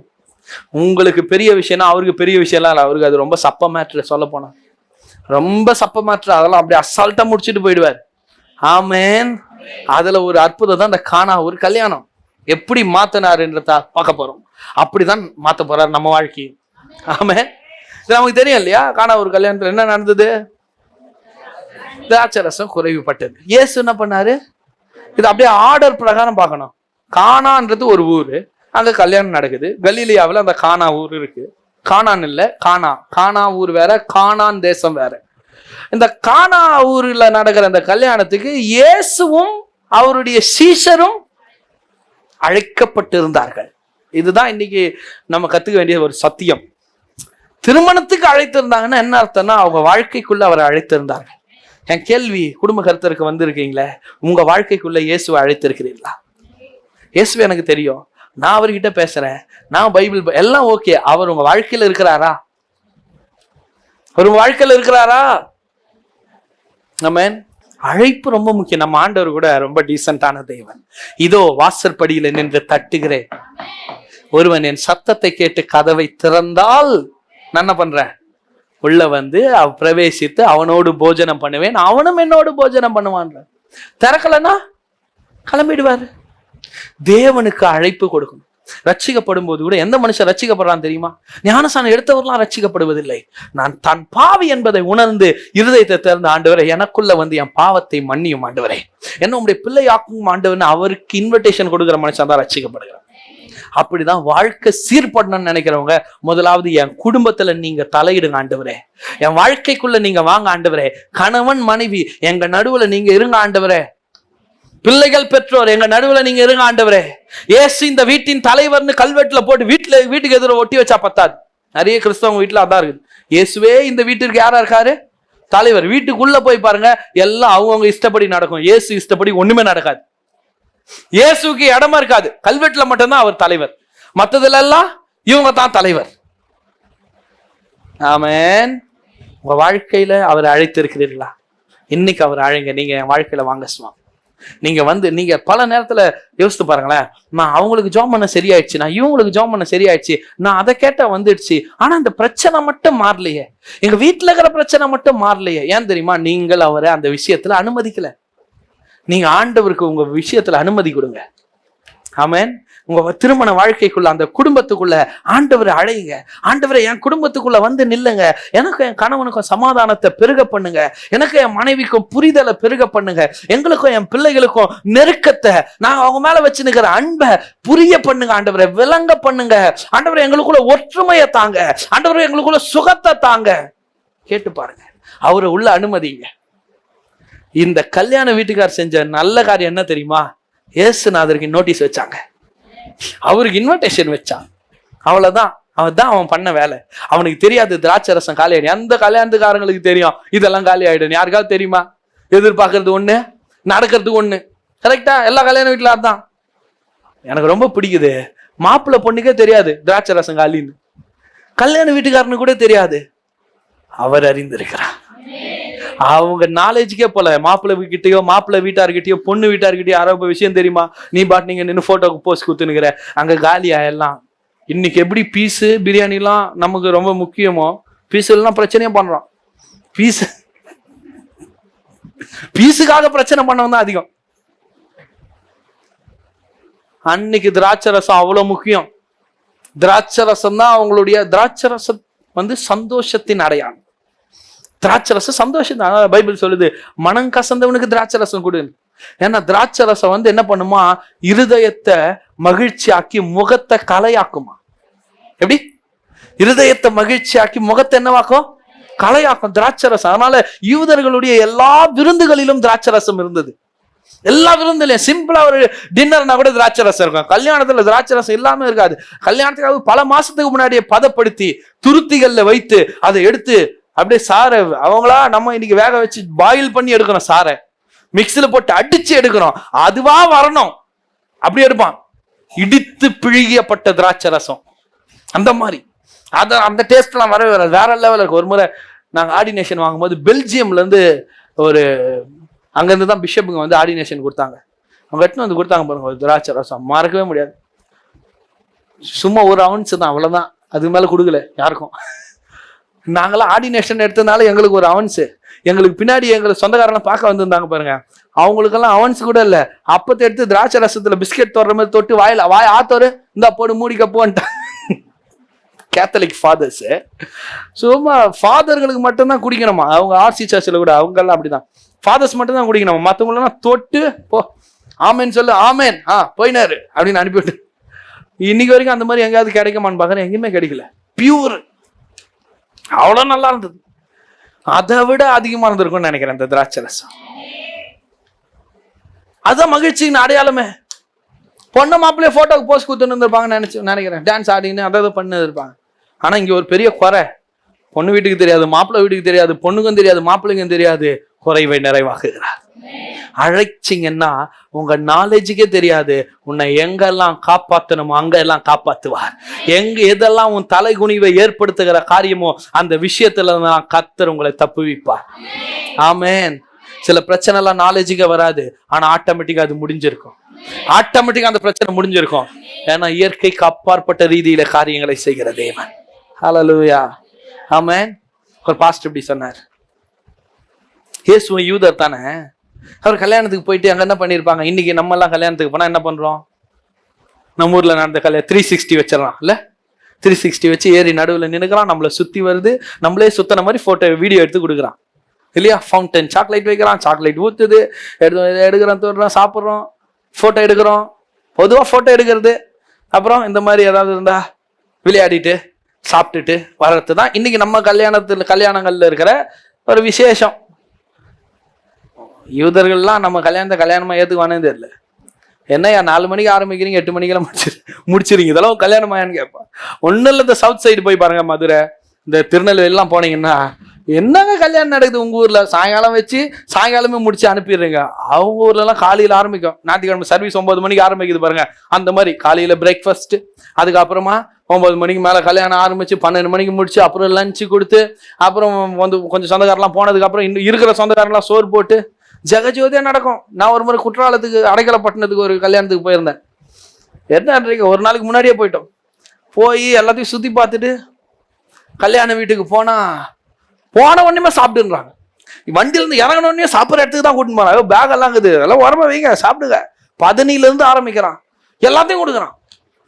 ஒரு பாஸ்டருடைய கல்யாணம் ரொம்ப கிராண்டா நடந்தது. நான் சொன்னேன், நல்ல வேலை நாங்களாம் இந்த ஊர்ல பிறகல, இந்த ஊர்ல எல்லாம் பிறந்ததான் சொத்து வித்து தான் கல்யாணம் பண்ணிருக்கேன். அவங்க எல்லாம் நம்ம கல்யாணத்தை ஒரு கல்யாணமா மதிக்க மாட்டான். ஒரே ஒரு வேலை சோறு போடுறீங்க, இது கல்யாணமான்னு கேட்கறான். நாங்க பேர் எத்தனை வேலை சோறு போடுறோம். அங்க அப்படியே உள்டா, பொண்ணு வீடு தான் எல்லாம் பண்ணோம், மாப்பிள்ளை வீட்டுக்கு ஒண்ணுமே இல்லை, பொண்ணு வீடு தான் எல்லாம் பண்ணோமா அந்த மாதிரி. இப்ப யூதர்களுடைய கலாச்சாரம் எப்படி தெரியுமா, நம்ம சாப்பிட்றதும் போட்டோ எடுக்கிறது. யூதர்களுடைய கலாச்சாரம் என்ன, டான்ஸ் ஆடுவாங்க. டான்ஸ்னா இறங்கி குத்துன்னு குத்தும் அந்த மாதிரி நினைக்காதீங்க. டான்ஸ் ஆடுவாங்கன்னா ஆங்கிலோ இந்தியன்ஸ் எல்லாம் ஆடுவாங்க தெரியுமா, கையை பிடிச்சிடும் சுத்துறது, ஹஸ்பண்ட் அண்ட் ஒய்ஃப் அப்படிலாம். இவர்கள் நண்பர்களுக்குள்ள ஆடுவாங்க. ஒருத்தர் சொல்றாரு, இயேசு கல்யாணத்துக்கு போய் என்ன பண்றாரு, டான்ஸ் தான் ஆடிட்டு இருக்காங்க. ஒருத்தர் பிடிச்சிக்கின்னு நல்லா டான்ஸ் ஆடிக்கிட்டு இப்படியே பண்ணிட்டு இருக்கிறாங்க. அப்பதான் இயேசுவின் அம்மா வந்து சொல்றாங்களா, என்னது திராட்சை ரசம் காலி. டான்ஸ் ஆடிட்டே இருந்த இயேசு திராட்சை ரசம் காலி. இயேசுவின் அம்மா கிட்ட இயேசு என்ன சொன்னாரு, ஸ்திரியே உனக்கு எனக்கும் என்ன, என் வேலை இன்னும். சோ டான்ஸ் ஆடிட்டே சொல்றாரா, இது நீ வந்து என்கிட்ட சொல்ற, நீ போய் வேலையை பாரு. என்ன அதாவது என்ன சொல்ல வர்றாரு அந்த பாஸ்டர், ஒரு பெரிய பிரசங்க சொல்ல வர, என்ன சொல்ல வர்றாரு, குறை வந்துடுச்சேன்னு இயேசு பதட்டமாகல. எப்படி 4 பேர் வருவாங்க விருந்து அப்படின்னு சொல்லி 4 பேருக்கு சாப்பாடு செஞ்சுட்டீங்க, 6 பேர் வந்துட்டாங்கன்னா நம்ம எவ்வளவு பதறோம். அப்புறம் ஒலைய வச்சு சாம்பார்ல கொஞ்சம் தண்ணியை ஊற்றி சாம்பார் பருப்பு ரசமாக்கி பீஸ் போடுறவங்க அளந்து போடு. நான் 4 பேர் தான் எதிர்பார்த்தேன், 2 பேர் எக்ஸ்ட்ரா வந்துக்கிறாங்க, அதனால 3 பீஸ் போட வேண்டிய இடத்துல 2 போடு. பதட்டம் என்ன வருது, பதட்டம். இயேசு எந்த பதட்டமே படல, ரொம்ப காமா, ரொம்ப கூலா அந்த சூழ்நிலை ஹேண்டில் பண்ணுகிறார். அதான் பரிபூர்ண ஜீவன். அப்படிதான் நாமளும் ஒரு தேவை வரும்போது ரொம்ப காமா, ரொம்ப கூலா பிரச்சனைகளை ஹேண்டில் பண்ணணும். ஹல்லேலூயா. வெறும் தண்ணி என்ன வாங்கிட்டாரு? முதல் காரியம், அவர்கள் இயேசுவை திருமணத்துக்கு என்ன பண்ணியிருந்தாங்க? அழைத்திருந்தாங்க. அதை என்ன பண்ணக்கூடாது? நாம மறக்கவே கூடாது. ரெண்டாவது, இயேசு குறைவுகளை மாத்தணும்னு நினைக்கிறார். குறைவுகளை என்ன பண்ணும்? அது சொல்லியிருக்கலாம். அதுதான் முன்கூட்டியே என்கிட்ட ஏதோ சொல்லியிருந்தா நான் கொஞ்சம் ஏதாவது திராட்சை கேச்சு அரேஞ்ச் பண்ணியிருப்பேன். நான் முன்னாடியே இதெல்லாம் சீக்கிரம் செஞ்சிருக்கணும் இல்லையா, நிறைய செஞ்சிருக்கணும் இல்லையா, அல்லது இவ்வளவுதான் திராட்சை ரசனை, எதுக்கு இவ்வளவு கூட்டத்தை கூப்பிடணும், ஏதாவது சொல்லியிருக்கலாம். ஆனா அவர் என்ன பண்றாரு? ஆல்டர்னேட்டிவா எதுவுமே பண்ணல. என்ன குறையோ அந்த குறையை சரிப்படுத்துகிறார். அந்த குறை என்ன பண்றாரு? நல்லா கவனிங்க. நம்ம வாழ்க்கையில குறை இருக்கு. இந்த குறைக்கு நாம எடுத்த முயற்சி என்ன? குறை இருக்குல்ல, காசு இல்லை, சுகம் இல்லை, வருமானம் இல்லை, சந்தோஷம் இல்லை, ஒரே சண்டை, இதெல்லாம் இருக்கு. இதை சரிப்படுத்துறது நம்ம எடுத்த முயற்சி என்ன? சரிப்படுத்த முயற்சி எடுத்தோமா, இல்ல இதனோட பழகி விட்டோமா? நான் சொல்றேன், பழகி விட்டோம். தலைவலி, தைலம் தேய்ச்சிக்கிறேன். வீட்டுக்காரர் சண்டை போடுறாரு, அது டெய்லியும் வேலையில இருந்து இப்படிதான் சண்டை போடு. என்ன பண்றது, என் தலைவிதி இந்த மாதிரி. ஆரம்பத்துல எல்லாம் அதை எதிர்த்தோம். சண்டை நடக்கும்போது அதை எதிர்த்து ஆவுன்னு கத்தி போவ போவ என்ன ஆயிடுச்சு? அவரு ஒரு பக்கம் சண்டை போட்டுன்னு இருப்பாரு, இந்த அம்மா ஒரு பக்கம் அடுப்பு ஊத்தின்னு இருக்கும். இந்த அம்மா ஒரு பக்கம் சண்டை போட்டுன்னு இருக்கும், அவரு ஒரு பக்கம் சோறு போட்டு சாப்பிட்டுன்னு இருப்பாரு. பழகி விட்டோம் குறையில. டெய்லியும் காசு இல்லாம இருக்கிறதும், யார் வீட்லயாவது குழம்புக்கு போய் காசு வாங்குறதும், பெட்ரோலுக்கு போய் காசு வாங்குறதும் பழகி விட்டோம். பொய் சொல்லி லோன்காரங்கிட்ட ஒரு பொய்ய சொல்லி அவனை சமாளிச்சு அனுப்பி, வட்டிக்காரங்கிட்ட இன்னொரு பொய்ய சொல்லி அவனை சமாளிச்சு அனுப்பி பழகி விட்டோம் குறையில. ஹலோ, பழகிட்டோம். ஆனா குறையில பழகுவதற்காக தேவன் நம்மை ரட்சிக்கவில்லை, அதற்காக தேவன் நம்மை அழைக்கவில்லை, அதுக்கு நமக்கு பரிசுத்த ஆவியானவர் இல்லை, அதுக்காக நமக்கு வேதம் கொடுக்கப்படவில்லை. அதுல பழகிட்டு அந்த குறையில, அந்த ஒரு நெருக்கத்துல, அந்த ஒரு இறுக்கத்துல கொஞ்சம் பிச்சைக்கார பிள்ளைகள், பிச்சை எடுக்கிற பிள்ளைகளை, யாசகம் வாங்குற பிள்ளைகளை ஒருத்தர் தத்து எடுத்தாராம். ஒரு 30-40 பிள்ளைகளை தத்து எடுத்திருக்காரு. தத்து எடுத்து பெரிய ஹாஸ்டல் மாதிரி கட்டி அந்த பிள்ளைகளை அங்கே வச்சு சொன்னா, பிள்ளைகளா உங்களுக்கு இனி யாரும் இல்லைன்னு நினைக்காதீங்க, நாங்க இருக்கோம், நாங்க தான் அப்பா, நான் தான் அம்மா, நான் உனக்கு எல்லாம் செய்யறேன், உனக்கு 3 வேளை நான் சாப்பாடு கொடுக்குறேன், நீ அங்கேயே பிச்சை எடுக்க தேவையில்லை, நீ அடுத்த வேலைக்கு என்ன பண்ணுவ, நீ கவலைப்பட தேவையில்லை, உனக்கு நல்ல பெட்டு நான் ரெடி பண்ணியிருக்கேன், நீ சாப்பிடு, நீ படு, எந்த வேலையும் உனக்கு இல்லை அப்படின்னு சொல்லி நல்லா பார்த்துக்கினாராம். காயப்பட்ட பிள்ளைகளுக்கு ட்ரீட்மெண்ட்லாம் கொடுத்து எல்லாம் நல்லா பார்த்தாலும் அந்த பிள்ளைங்க ராத்திரி ஆனா சோர்வாயிடுறாங்களாம், டல் ஆயிடுறாங்களா, அவங்க முகம் வாடி போயிடுதான். அவங்களுக்கு பல பேருக்கு ராத்திரியில தூக்கமே இல்லையா. இவர் போவாராம், பார்த்தா என்ன தூங்கலையா, தூக்கம் வரல, ஏன் எழுந்து உட்காந்துட்டு இருக்க, ஏன் எழுந்து உட்காந்து 4 பேர் பேசிட்டு இருக்கீங்க தனியா, பேசுறது ஏதோ சிரிச்சு பேசினா பரவாயில்ல, விளையாடினா பரவாயில்ல, ஏதோ சோர்வா உட்காந்து பேசுறீங்களே, என்ன தெரியல, உனக்கு ஏதாவது குறையா, உனக்கு சாப்பாடு சரி எல்லாம் நல்லா இருக்கு, சாப்பிட்டியா, நல்லா சாப்பிட்டேன், ஆனா ஏன் குறை, ஏன் ஒரு மாதிரி டல்லா இருக்க, ஏன் ஒரு மாதிரி இருக்க தெரியல. ஒரு நாள் ஒரு சைக்காட்ரிஸ்டை கூப்பிட்டாரா, ஒரு டாக்டரை கூப்பிட்டு, இந்த பசங்க அந்த மாதிரி இருக்காங்க, என்ன பிரச்சனை பாருங்க. டாக்டர் உடம்பெல்லாம் சோதிச்சு பார்த்து ஒண்ணுமே இல்லைன்னு சொல்லி அவங்க சைக்காட்ரிஸ்ட வர வச்சு அவங்க பசங்களை செக் பண்ணி பார்த்தா அவங்க ஒண்ணு கண்டுபிடிச்சிருக்காங்க. என்னன்னா, அந்த பிள்ளைகளுக்கு ஆதரவு இல்லை. இவ்வளவு நாள் இவங்க பிச்சை எடுத்துட்டு இருந்தாங்க. பிச்சை எடுக்கும்போது தினந்தோறும் அவங்க மனநிலைமை என்னன்னா, ராத்திரியில நாளைக்கு நமக்கு ஏதாவது கிடைக்குமா, நாளைக்கு நமக்கு சாப்பாடு எப்படி, நாளைக்கு நமக்கு யார் என்ன கொடுப்பா, நாளைக்கு யார்கிட்ட போய் நம்ம வாங்குவோன்ற கவலை. அன்னைக்கு சாப்பாடு கிடைச்சாலும் அன்னைக்கு ராத்திரி தூங்க போகும்போது நாளைய தினத்தை குறித்த கவலை. அந்த கவலையில ஒவ்வொரு நாளும் அவங்க என்ன ஆயிடுவாங்களா, டல் ஆயிடுவாங்களாம். இவர் சொன்னாரா, இப்பதான் கவலைப்பட வேண்டிய அவசியமே இல்லையே, நாளைக்கு சாப்பாடு கொடுக்க நான் இருக்கேன்னு. நீங்க இருக்கீங்க, அது அந்த பிள்ளைகளுக்கு தெரியும். ஆனால் நாளைய குறித்து கவலைப்பட்டு அவங்க மனசு பழகினதுனால நீங்க நாளைக்கு சாப்பாடு தருவீங்கன்றத அவங்க மனசு ஏற்றுக்கொள்ள மறுக்கிறது. ஏன்னா நாளைக்கு என்ன பண்ணுவோம், நாளைக்கு என்ன பண்ணுவோன்னு அந்த அந்த இல்லாத வாழ்க்கையை யோசித்து யோசித்து யோசித்து பழகி விட்டார்கள். என்ன பண்றதுன்னு கேட்டாரா அவரு. சொன்னாங்களா, ஒன்றும் இல்லை, பசங்க நைட்டு தூங்க போகும்போது ஒவ்வொருத்தர் கையிலையும் ஒரு பிரெட் பாக்கெட்டை கொடுத்துருங்க, ஒரு லோஃப் ஆஃப் பிரெட்டை கொடுத்துருங்க. முதல் நாள் என்ன டாக்டர் இப்படி சொல்லியிருக்காரு, நடக்குமோ நடக்காதுன்ற ஒரு சந்தேகத்தில் வாங்கின்னு பசங்க தூங்க போகும்போது எல்லார் கையிலும் ஒரு பிரெட் பாக்கெட்டை கொடுத்தாராம் பாருங்க. அன்னைக்கு ராத்திரி ஒருத்தன் கூட தூங்காம இல்லையா, அவ்வளோ பேரும் பிரெட்டை கட்டி பிடிச்சி நல்லா தூங்கினாங்க. எந்த அளவுக்கு பழகி இருக்கு பாருங்க. குறையில பழகிட்டேன்னா காப்பாத்துறது கஷ்டம் சார். வியாதியில பல்லு கடிச்சுன்னு இருந்துக்கிறேன், சுடு தண்ணி குடிச்சுக்கிறேன், தைலத்தை போட்டுக்கிறேன், வேது பிடிச்சிக்கிறேன், இப்படியே பழகிட்டீங்கன்னா சுகமாக்குறது கஷ்டம். சுகத்தை கடவுள்கிட்ட இருந்து விரும்ப மாட்டீங்க, நீங்க சுகமாகறதே விரும்ப மாட்டீங்க. கையேந்தி கையேந்தி கையேந்தி பழகிட்டோம்னா அதுல இருந்து வெளியே வரது கஷ்டம்.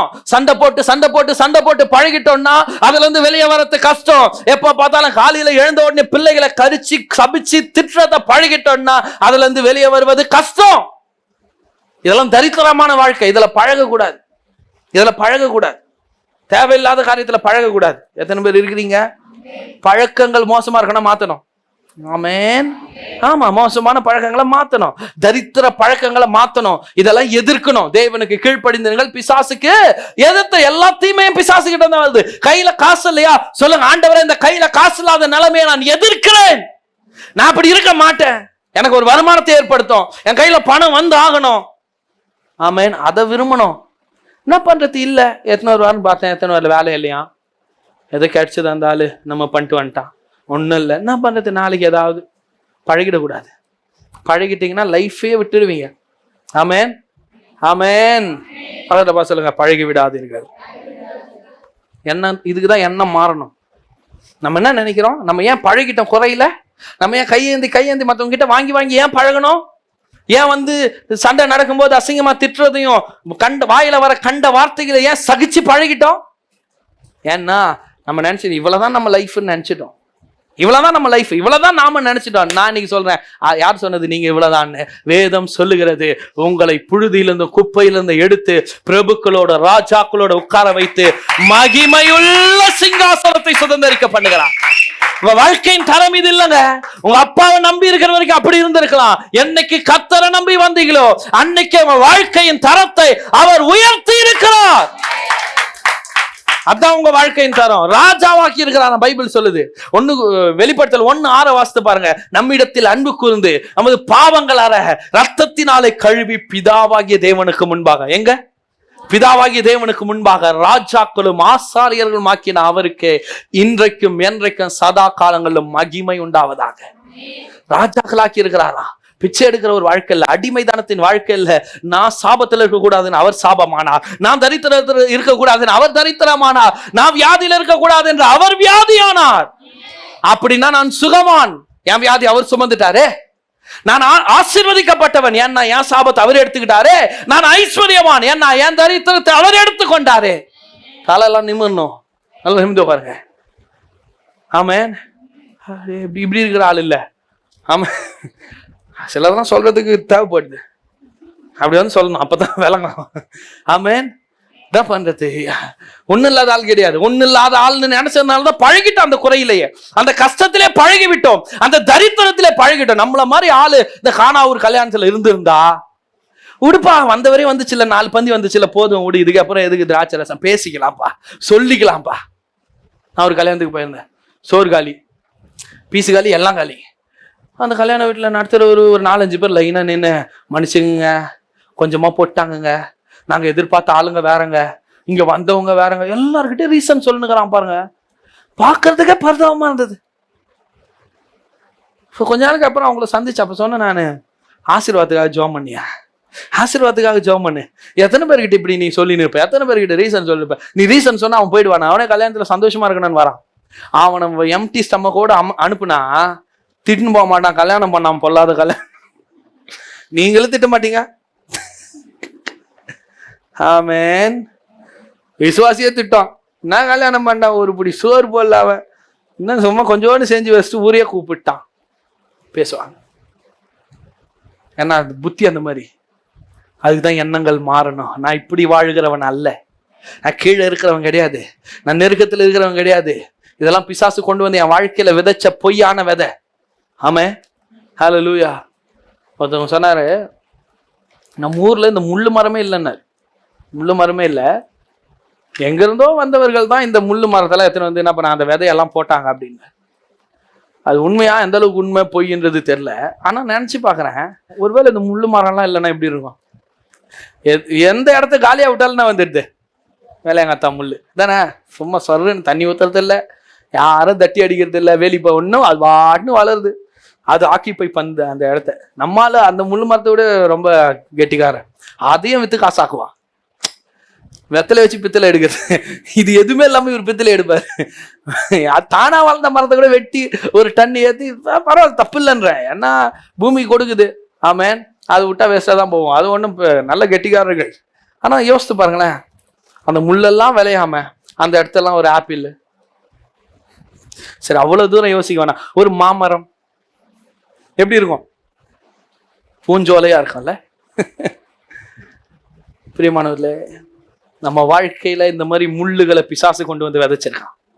இன்னைக்கு இருக்கிற கஷ்டத்தெல்லாம் அரவணைக்காதீங்க, அந்த குறையெல்லாம் அரவணைச்சுக்காது. நம்ம நிலைமை இப்படி தாங்க, நம்ம இப்படி தாங்க. நான் இந்த ஊர்ல வந்து வாழ்க்கப்பட்டேன்ல, நான் இந்த குடும்பத்துல வந்து காலை வச்சேன்ல, நான் இவருக்கு வாழ்க்கப்பட்டேன்ல, இதை கட்டிக்கணும்ல, இங்க வந்து பிறந்துட்டேன்ல, இந்தியாவில் இருக்கிறேன்ல, இதெல்லாம் சொல்றேன். நான் கூட ஒரு காலத்துல சொல்லிருந்தேன், நான் மட்டும் அமெரிக்கால இருந்திருந்தேன்னா அப்படிலாம் பேசுற ஆள் தான் நான். அப்புறம் தான் நினைச்சேன், இருக்கிற இடம் பிரச்சனை இல்லை, நான் தான் பிரச்சனை, என் எண்ணங்கள் பிரச்சனை. எண்ணங்களை மாத்திக்கினா, யோசனைகளை மாத்திக்கினா நான் நல்லா இருப்பேன் அப்படின்றத கண்டுபிடிச்சேன். ஆமேன். குப்பையில இருந்தா கூட, நடு காட்டுல இருந்தா கூட எண்ணங்கள் சரியா இருக்குன்னா, கடவுள் மேல விசுவாசம் இருக்குன்னா, கடவுளுடைய வார்த்தையின் அடிப்படையில நம்ம பார்க்க ஆரம்பிச்சுட்டோம்னா இருக்கிற நிலைமையில நாம இருக்க மாட்டோம். ஆமேன். அதனால குறையில பழகாதீங்க. குறை வந்தா எதிர்த்து நில்லுங்கள். அந்த குறை வாழ்க்கை விட்டு நீங்கி போகணும்னு சொல்லுங்க. ஹல்லேலூயா. இயேசு ஏன் இந்த திராட்சரச குறைவை மாற்றினார்? முதல்ல அவரை அழைத்திருந்தாங்க, ரெண்டாவது அவர்கிட்ட பிரச்சனைய சொன்னாங்க. அவர்கிட்ட என்ன பண்ணாங்க? நீங்க சொல்றீங்களா நம்ம பிரச்சனை நமக்கு பெருசு, அதனால கடவுளுக்கும் பெருசுன்னு சொல்லி சில விஷயங்களை கடவுள்கிட்ட சொல்ல மாட்டோம். தலைவலிய சொல்றோம், வயிற்று வலிய சொல்றோம். கணவன் உங்களுக்கு புரிஞ்சுக்கலையே, ஏன் அதை சொல்ல? நீங்க மனைவி ரொம்ப கோவப்படுறாங்களே, ஏன் அதை கொண்டு போல ஆண்டவர்கிட்ட? சில சிக்கல் உங்களுக்கு உங்க திருமண வாழ்க்கையில இருக்குது, ஏன் அதை கொண்டு போல ஆண்டவர்கிட்ட? ஹலோ, குழந்தை இல்லைன்னு மட்டும் சொல்றீங்கல்ல, பிறந்த பிள்ளை கீழ்ப்படியிலே, அதே ஆண்டவர்கிட்ட கொண்டு போல அந்த பிரச்சனைய. டாக்டர் ஒரு ரிப்போர்ட் கொடுத்தாங்களே, அதே ஆண்டவர்கிட்ட கொண்டு போல. என்ன நினைக்கிறேன்? இதெல்லாம் ஆண்டவர் ஹெல்ப் பண்ண மாட்டார்னு நினைக்கிறீங்களா? இது எனக்கே பெருசு, ஆண்டவர் மட்டும் என்ன செய்வார்னு நினைக்கிறீங்களா? தேவனால் கூடாதது ஒண்ணுமே இல்லை. எழுதி வச்சுங்க, தேவனால் கூடாது ஒண்ணும் இல்லை. இந்த வசனம் எல்லாம் உங்க நாவல இருக்கணும். எதெல்லாம் முடியாதுன்னு மனது சொல்லுதோ, எதெல்லாம் முடியாதுன்னு சாத்தான வந்து காதுல சொல்றானோ, வாயை திறந்து சொல்லணும், nothing is impossible with my Jesus. என் தேவனால் கூடாத காரியம் ஒன்றுமில்லை. ஒவ்வொரு நாளும் சொல்லணும், everything is possible. சொல்லுங்க, everything is possible. நல்லா சொல்லுங்க, everything is possible. தேவனால் எல்லாம் கூடும். என்ன ஒரு முறை சொல்லுங்க பார்க்கலாம். ஆமென். நம்புறீங்களா? முடியாதுன்னு ஒண்ணு கிடையவே கிடையாது. ஒரு கைப்பிடி மாவு பஞ்சம் தீர்ற வரைக்கும் வந்தது. அதை செய்ய முடியும்னா 10,000 ரூபாய் வச்சிருக்கிற உங்க சம்பளத்தை ஏன் பெருக பண்ண அவரால் முடியாது? நாங்க ஹலோ சொல்லுங்க. கொலை பண்ணிடலான்னு வந்த ஏசா அவனை மனதை மாத்தி அவன் சகோதரன் யாக்கோபை கட்டி பிடிச்சி அவனுக்கு பாதுகாப்பு கொடுத்துட்டு, என்கிட்ட நிறைய இருக்குது, வா நம்ம 2 பேரும் சேர்ந்து வாழலாம்னு சொல்றான். அவ்வளவு நல்லவனா அவன் மனசை மாத்த முடியும்னா உங்க கணவன் மனைவி மனசை மாத்த முடியாதா? உங்களுக்கு அந்த சிக்கல்களை அறுக்க முடியாதா? எத்தனையோ திருமண வாழ்க்கைகளை நான் பார்க்கிறேன். இதெல்லாம் தெரியாதனால நாங்க சண்டையிலும் பிரச்சனையில இருந்தோம் பாஸ்டர். என்னைக்கு இந்த மாதிரி வார்த்தைகளை நாங்க கேட்க ஆரம்பிச்சோமோ, எங்களுக்காக நாங்க ஜெபிக்க ஆரம்பிச்சோம். எத்தனை பேர் உங்களுக்காக நீங்க ஜெபிக்கிறீங்க? மற்றவங்களுக்கு பிரச்சனைக்கு, வேலைக்கு, அதுக்கெல்லாம் ஜெபம் பண்ணி உங்களுக்காக ஜெபம் பண்றீங்களா? உங்க சுகத்துக்காக, உங்க நல்வாழ்வுக்காக, உங்களுடைய ஐக்கியத்துக்காக ஜெபிக்கிறீர்களா? ஜெபம் பண்ணுங்க. இன்னில இருந்து ஜெபம் பண்றீங்கன்னா ரொம்ப சந்தோஷம். ஜெபம் பண்ணல, இன்னில இருந்து பண்ணுங்க. ஆண்டவரே, எங்களுக்குள்ள ஒரு அண்டர்ஸ்டாண்டிங்க தாங்க, எங்களுக்குள்ள ஒரு புரிந்து கொள்ளுதல் தாங்க. கணவன் மனைவி கையை பிடிச்சி ஜெபம் பண்ண, அதுலயே ஒற்றுமை வரலன்னா வேற எதுல நீ ஒன்னா இருந்து எதை ஜெயிக்க போற? சொல்லுங்க. ஒண்டியா இருப்பதுல 2 பேர் சேர்ந்து இருக்கிறது நலன் பைபிள் சொல்லுது. ஏன் தெரியுமா? ஏன் 2 பேர் சேர்ந்து இருக்கணுமா தெரியுமா? ஒருத்தன் விழுந்தா இன்னொருத்தன் தூக்குவானா. ஒண்டியா இருந்து விழுகிறவனுடைய நிலைமை பரிதாபம்னு இருக்கு. ஹலோ, பிரிஞ்சிருக்காதீங்க. பேருக்கு கணவன் மனைவி, பேருக்கு குடும்பம் வாழ்ந்துட்டு வீட்டுக்குள்ள 2 பிரிவா இருந்தீங்கன்னா வேஸ்ட் வாழ்க்கை பாருங்க. 2 பேரும் இணைஞ்சிருங்க. ஒருத்தர் ஜெபிக்க முடியாது இருக்கிறப்போ, ஏன் ஜெபம் பண்ண மாட்டேன், நீ ஏன் ஜெபம் பண்ண மாட்டேன்னு சொல்றதுக்கு பதிலா அவங்க கையை பிடிச்சி, சரி நீ உட்காந்துக்க, நான் ஜெபம் பண்றேன்னு சொல்லி ஜெபத்துல உதவி செய்யுங்க. ஒருத்தர் லோவா இருக்கும்போது இன்னொருத்தர் அவங்கள தாங்குங்க. ஒருத்தர் கையில காசு இல்லாதப்ப இன்னொருத்தர் கொடுங்க. ஒருத்தருக்கு எதுவும் தோணாதப்ப இன்னொருத்தர் சொல்லி கொடுங்க. குறை சொல்றதுலயும், திட்டுறதுலயும், கோச்சிக்கிறதுலயும் அப்படியே மூக்கு முன்னாடி வருது, மற்றதெல்லாம் வரமாட்டேன். சரி விடுங்க, கவலைப்படாது, நான் இருக்கேன். என்னைக்காவது மனைவிகள் சொல்றீங்களா அந்த மாதிரி? நம்ம பாத்துக்கலாங்க. என்னங்க நீங்க இவ்வளவு செஞ்சீங்க, என்னையே கல்யாணம் பண்ணி கூட்டின்னு வந்துக்கிறேன், உன்னால இதெல்லாம் செய்ய முடியாதா? சும்மா அப்படி சொல்லி பாருங்களேன், வரும் பாருங்க. அப்படி அப்படி அப்படி வருவாரு ஆளு. ஆமே இருக்கீங்களா? அப்ப வரும் பாருங்க பெலன்னு. அதை விட்டு நீ எதுக்கு தான் லாகி, ஏதோ தம்புரான் புண்ணியத்துல என்ன கல்யாணம் பண்ண வந்த அப்படி பேச ஆரம்பிச்சீங்கன்னா ஸ்வாகதம், மூட வேண்டியதா எல்லாத்தையும். இருக்கீங்களா? ஆமே. சிலதெல்லாம் சரியா வார்த்தை கூட தெரிந்தெடுத்து தான் பேசணும், வார்த்தையை கூட தெரிந்தெடுத்து தான் பேசணும்.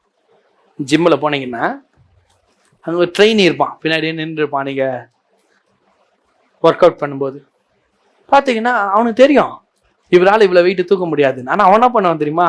சார் உங்களால் முடியாது சார், எலும்பு இப்படி ஆடு சார், தசை இப்படி ஆடு, அதெல்லாம் பேசவே மாட்டான். சொல்லுவான் ஈஸி ஈஸின்னுவான். பின்னாடி நின்று ஈஸி, உங்களால் முடியும், தூக்குங்க, அதெல்லாம் தூக்கலாம், அவ்வளோதான் அவ்வளோதான் அப்படின்வான்.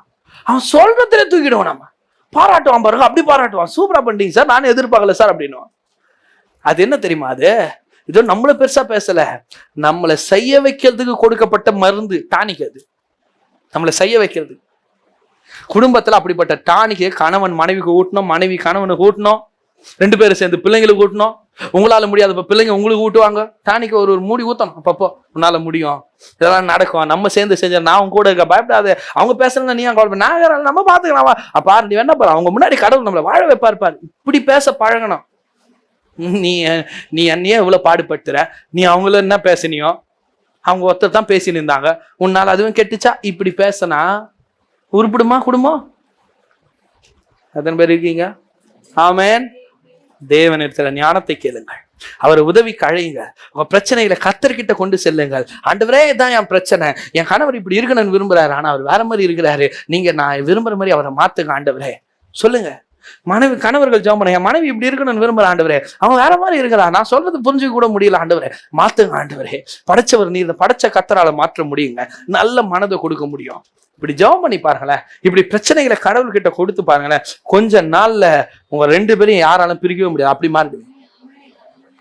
மாறிடுவீங்க. முப்பிரி நூல் அறாது, அந்த மாதிரி மாறிடுவீங்க. அறுக்கவே முடியாத ஒரு உறவா நீங்க மாறிடுவீங்க. எத்தனை பேர் இருக்கிறீங்க? அவர்கள் திருமண வாழ்க்கையில தேவனை அழைத்தார்கள், அவர்கள் பிரச்சனையை ஆண்டவரிடத்துல சொன்னார்கள். 3வது காரியம், இயேசு சொல்றார், என் வேலை இன்னும் வரவில்லை. என்ன சொல்றாரு? ஸ்திரியே எனக்கும் உனக்கும் என்ன, என் வேலை இன்னும். there is a due season, ஒரு ஏற்ற காலம்னு ஒண்ணு இருக்குது, அது கர்த்தருடைய நேரம்.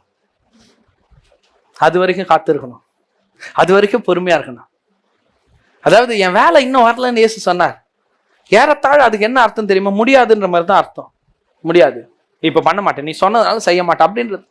இதை கேட்ட உடனே மரியாதை, சரி விடுப்பா, இருக்கிறதுல இன்னும் கொஞ்சம் தண்ணியை கலந்து இருக்கிற வரைக்கும் திராட்சை ரசத்தை ஊற்றி பந்தியை க்ளோஸ் பண்ணு, திராட்சை காலின் போர்டு வை சொல்லியிருக்கலாம்ல. கடையில சில ஐட்டம்லாம் காணா, காலின்னா ஷட்டரை பாதி வரைக்கும் இறக்கிடுவான், பார்த்துருக்கீங்களா? அந்த மாதிரி க்ளோஸ் ஷட்டரை சாத்துடான்னு இருக்கலாம். மரியாதை என்ன தெரியுமா சொன்னா? பெரிய விசுவாசம் பாருங்க சகோதரிக்கு. அவன் சொல்றாங்க, வேலைக்காரர் கூப்பிட்டு சொல்றாங்க, அவர் உனக்கு என்ன சொல்றாரோ அதை செய்யுங்கள். பிரியமானவர்ல, ஏற்ற வேலை வரும்போது தேவன் காரியத்தை செய்வார். அது வரைக்கும் நாம என்ன பண்ண தெரியுமா? அவர் என்ன சொல்றாரோ அதை செய்யணும். அவர் என்ன சொல்றாரோ அதை செய்வோம்னா நம்ம நேரம் வரும், நமக்குன்னு வைக்கப்பட்ட நாள் வரும், நமக்குன்னு குறிக்கப்பட்ட அந்த ஏற்ற காலம் வரும்போது நம்ம காரியங்களை கர்த்தர் ஜெயமா வாய்க்க பண்ணுவார். அது வரைக்கும் சோர்ந்துடாதீங்க. இவ்வளவு லேட் ஆகுது, இவ்வளவு தள்ளி போகுது. குழந்தை இல்லாதவங்களுக்கு சொல்றேன், திருமணம் ஆகாதவங்களுக்கு சொல்றேன், வேலை கிடைக்காதவங்களுக்கு சொல்றேன், வீட்டை கட்ட முடியாதவங்களுக்கு சொல்றேன், கணவரோ மனைவி ரட்சிக்கப்படணும் ஜெபம் பண்ணிட்டு இருக்கவங்களுக்கு சொல்றேன், பிரச்சனை மாறலன்னு வேங்குறவங்களுக்கு சொல்லுகிறேன். தாமதமாகிறதுன்னா கர்த்தர் வேலை செஞ்சுட்டு இருக்கிறாருன்னு அர்த்தம். ஏற்ற காலம் வரும்போது, ஏற்ற காலம் வரும்போது சொன்னாரு, சுனேமித்தியாலே ஒரு உற்பத்தி காலத்துல நீ ஒரு பிள்ளையை அணைத்து கொண்டு இருப்பாய். உற்பத்தி காலம், வெயிட் பண்ண, ஒரு காலம் ஒண்ணு வருது, உன் காலம். நான் சொல்றேன், உங்க நேரம் வருங்க, உங்க நேரத்துல கர்த்தர் உங்களை எழும்பி பிரகாசிக்க வைப்பார். ஹல்லேலூயா. பூக்களுக்கெல்லாம் ஒரு சீசன் இருக்கு. அந்த சீசன்ல பாத்தீங்கன்னா ஊட்டியில பூவை தவிர பாக்குறதுக்கு வேற எதுவுமே இருக்காது. மலர் கண்காட்சி டிவில பார்க்கவே அவ்வளவு சூப்பரா இருக்குது. நேர்ல பார்த்தா எப்படி இருக்கும்? வரவே மாட்டேன் அந்த இடத்த விட்டு. நான் ஒரு முறை போய் பார்த்தேன், வரவே மாட்டேன், மனசே இருக்காது. அவ்வளோ சூப்பரா பண்ணி வச்சிருக்கிறான். மற்ற நேரத்துலாம் அதுக்கு மதிப்பு இல்லை, அதனோட நேரம் வரும்போது தான் அதுக்கு மதிப்பு. ஆமென். மொட்டா இருக்கும்போது சட்டை பண்ண மாட்டோம், அது லைட்டா இதழ்களை விரிக்கும் போது சட்டை பண்ண மாட்டோம். அந்த பூ முழு மகிமையோட தன்னுடைய எல்லா இதழ்களையும் விரித்து, ஆமென், நல்லா மலர்ந்து மனம் வீசும்போது போறவரம் கண்ணெல்லாம் அது மேல படும். அது மனம் வீசுற வரைக்கும் காத்துட்டு இருக்கும். குழந்தை கூட அப்படிதான். ஒரு சில மாசங்கள் இருக்குது, அந்த மாசம் கரெக்டா அந்த மாசம் 10 மாசம்னா அது 10 மாசம் அதுக்கப்புறம் குழந்தை பிறந்தாதான் நல்லா இருக்கும். முன்னாடி பிறந்தாலும் ரொம்ப தாமதமா பிறந்தாலும் டேஞ்சரு இல்லையா? இல்லைங்க எனக்கு சீக்கிரம் வேணுங்க குழந்தை. சமீபத்தில் ஒருத்தவங்க அப்படிதான் போயிட்டு இல்லைங்க சீக்கிரம் வேணாங்கட்டு போய் சீக்கிரம் எடுத்துட்டாங்க குழந்தைய. சீக்கிரம் எடுத்து அந்த குழந்தை ரொம்ப டேஞ்சர் ஆகி அதை இன்குபேட்டர்ல வச்சு என்னென்னமோ பண்ணி ஜபங்கமா பண்ணி கடவுள் அந்த குழந்தை மறுபடியும் ஜீவனை கொடுத்து காப்பாத்தினேன். அவசரமே படக்கூடாது சிலதுக்கெல்லாம். ஆமேன். வாழ்க்கையில கூட அப்படிதான் மாறும். உங்க கணவர் மாறுவார், உங்க மனைவி சரியாவாங்க, உன் வாழ்க்கை பூத்து குலுங்கும். கர்த்தர் உனக்கு பிள்ளைய தருவார், கர்த்தர் உன் தலையை உயர்த்துவார், உன் கண்ணு காண கர்த்தர் உன் பிள்ளைங்க வாழ்க்கையை செட்டில் பண்ணுவாரு, அவங்க திருமணம் ஜெகஜோதியா நடக்கும். அது வரைக்கும் கர்த்தர் சொன்னது செய்து கொண்டே இருங்க. ஒரே ஒரு வசனத்தை திருப்புவோம். பிரசங்கின் புஸ்தகம் 10:11. செய்யும்படி உன் கைக்கு நேரிடுகிறது எதுவோ அதை உன் பலத்தோட செய். ஹலோ, 10,000 வேலை தான் உங்களுக்கு கிடைச்சதா சந்தோஷமா செய்யுங்க. ஆமேன். சமைக்கிற வேலை தான் கிடைச்சதா சந்தோஷமா செய். யாரையோ பார்த்துக்கிற வேலை தான் சந்தோஷமா செய். உன் கைக்கு நேரிட்டது எதுவோ அதை எப்படி செய்? உன் பலத்தோடு செய். அதை நொந்துக்காத, இல்லையே நான் அவஸ்தைப்படாத, அழாத. ஆமேன். சரி, நீ போகிற பாதாளத்தில் செய்ய என் வித்தையும் அறிவும் ஞானமும் இல்லையே. அதன் நான் திரும்பி கொண்டு சூரியனை கீழே கண்டதாவது, ஓடுகிறதற்கு வேகம் உள்ளவர்களின் வேகமும் யுத்தத்திற்கு சௌரியவான்களின் சௌரியமும் போதாது. ஓடுகிறதற்கு வேகம் உள்ளவர்களின் வேகம் பத்தாதான். ஓடுறவனாகிறான், அவனுக்கு வேகம் மட்டும் இருந்தா போதாதான். அவன் பலம் உள்ளவனா இருக்கான், சௌரியம் உள்ளவனா இருக்கான் சண்டை போடுறதுக்கு. ஆனா அவனுக்கு சௌரியம் இருந்தா மட்டும் பத்தாதான். பிழைப்புக்கு ஞானம் உள்ளவர்களின் ஞானமும், பிழைக்கிறதுக்கு ஞானம் இருந்தா மட்டும் போதாதான். படிப்பு இருந்தா மட்டும் போதாது. சில சொன்ன படி எதுவும் பண்ணாது, படிச்சாதான் இல்ல போதாது. ஹலோ, படிப்பு தேவைதான், ஆனா படிப்பு மட்டும் போதாது. ஞானம் தேவை, ஆனா ஞானம் மட்டும் போதாது. பலன் தேவை, பலன் மட்டும் போதாது. வேகம் தேவை, வேகம் மட்டும் போதாது. ஐஸ்வர்யம் அடைகிறதுக்கு புத்திமான்களின் புத்தியும் போதாது. தயவு அடைகிறதுக்கு வித்வான்களின் அறிவும் போதாது. இதெல்லாம் தேவை, ஆனா இது மட்டும் போதாதுன்ற. அறிவு தேவை, ஆனா அது மட்டும் போதாது. புத்தி தேவை, அது மட்டும் போதாது. ஞானம் தேவை, அது மட்டும் போதாது. வேற என்ன தேவைன்னு சொல்றாரு பாருங்க. வேற என்ன தேவை? அவர்கள் எல்லாருக்கும் சமயமும் தேவ செயலும் நேரிட வேண்டும்.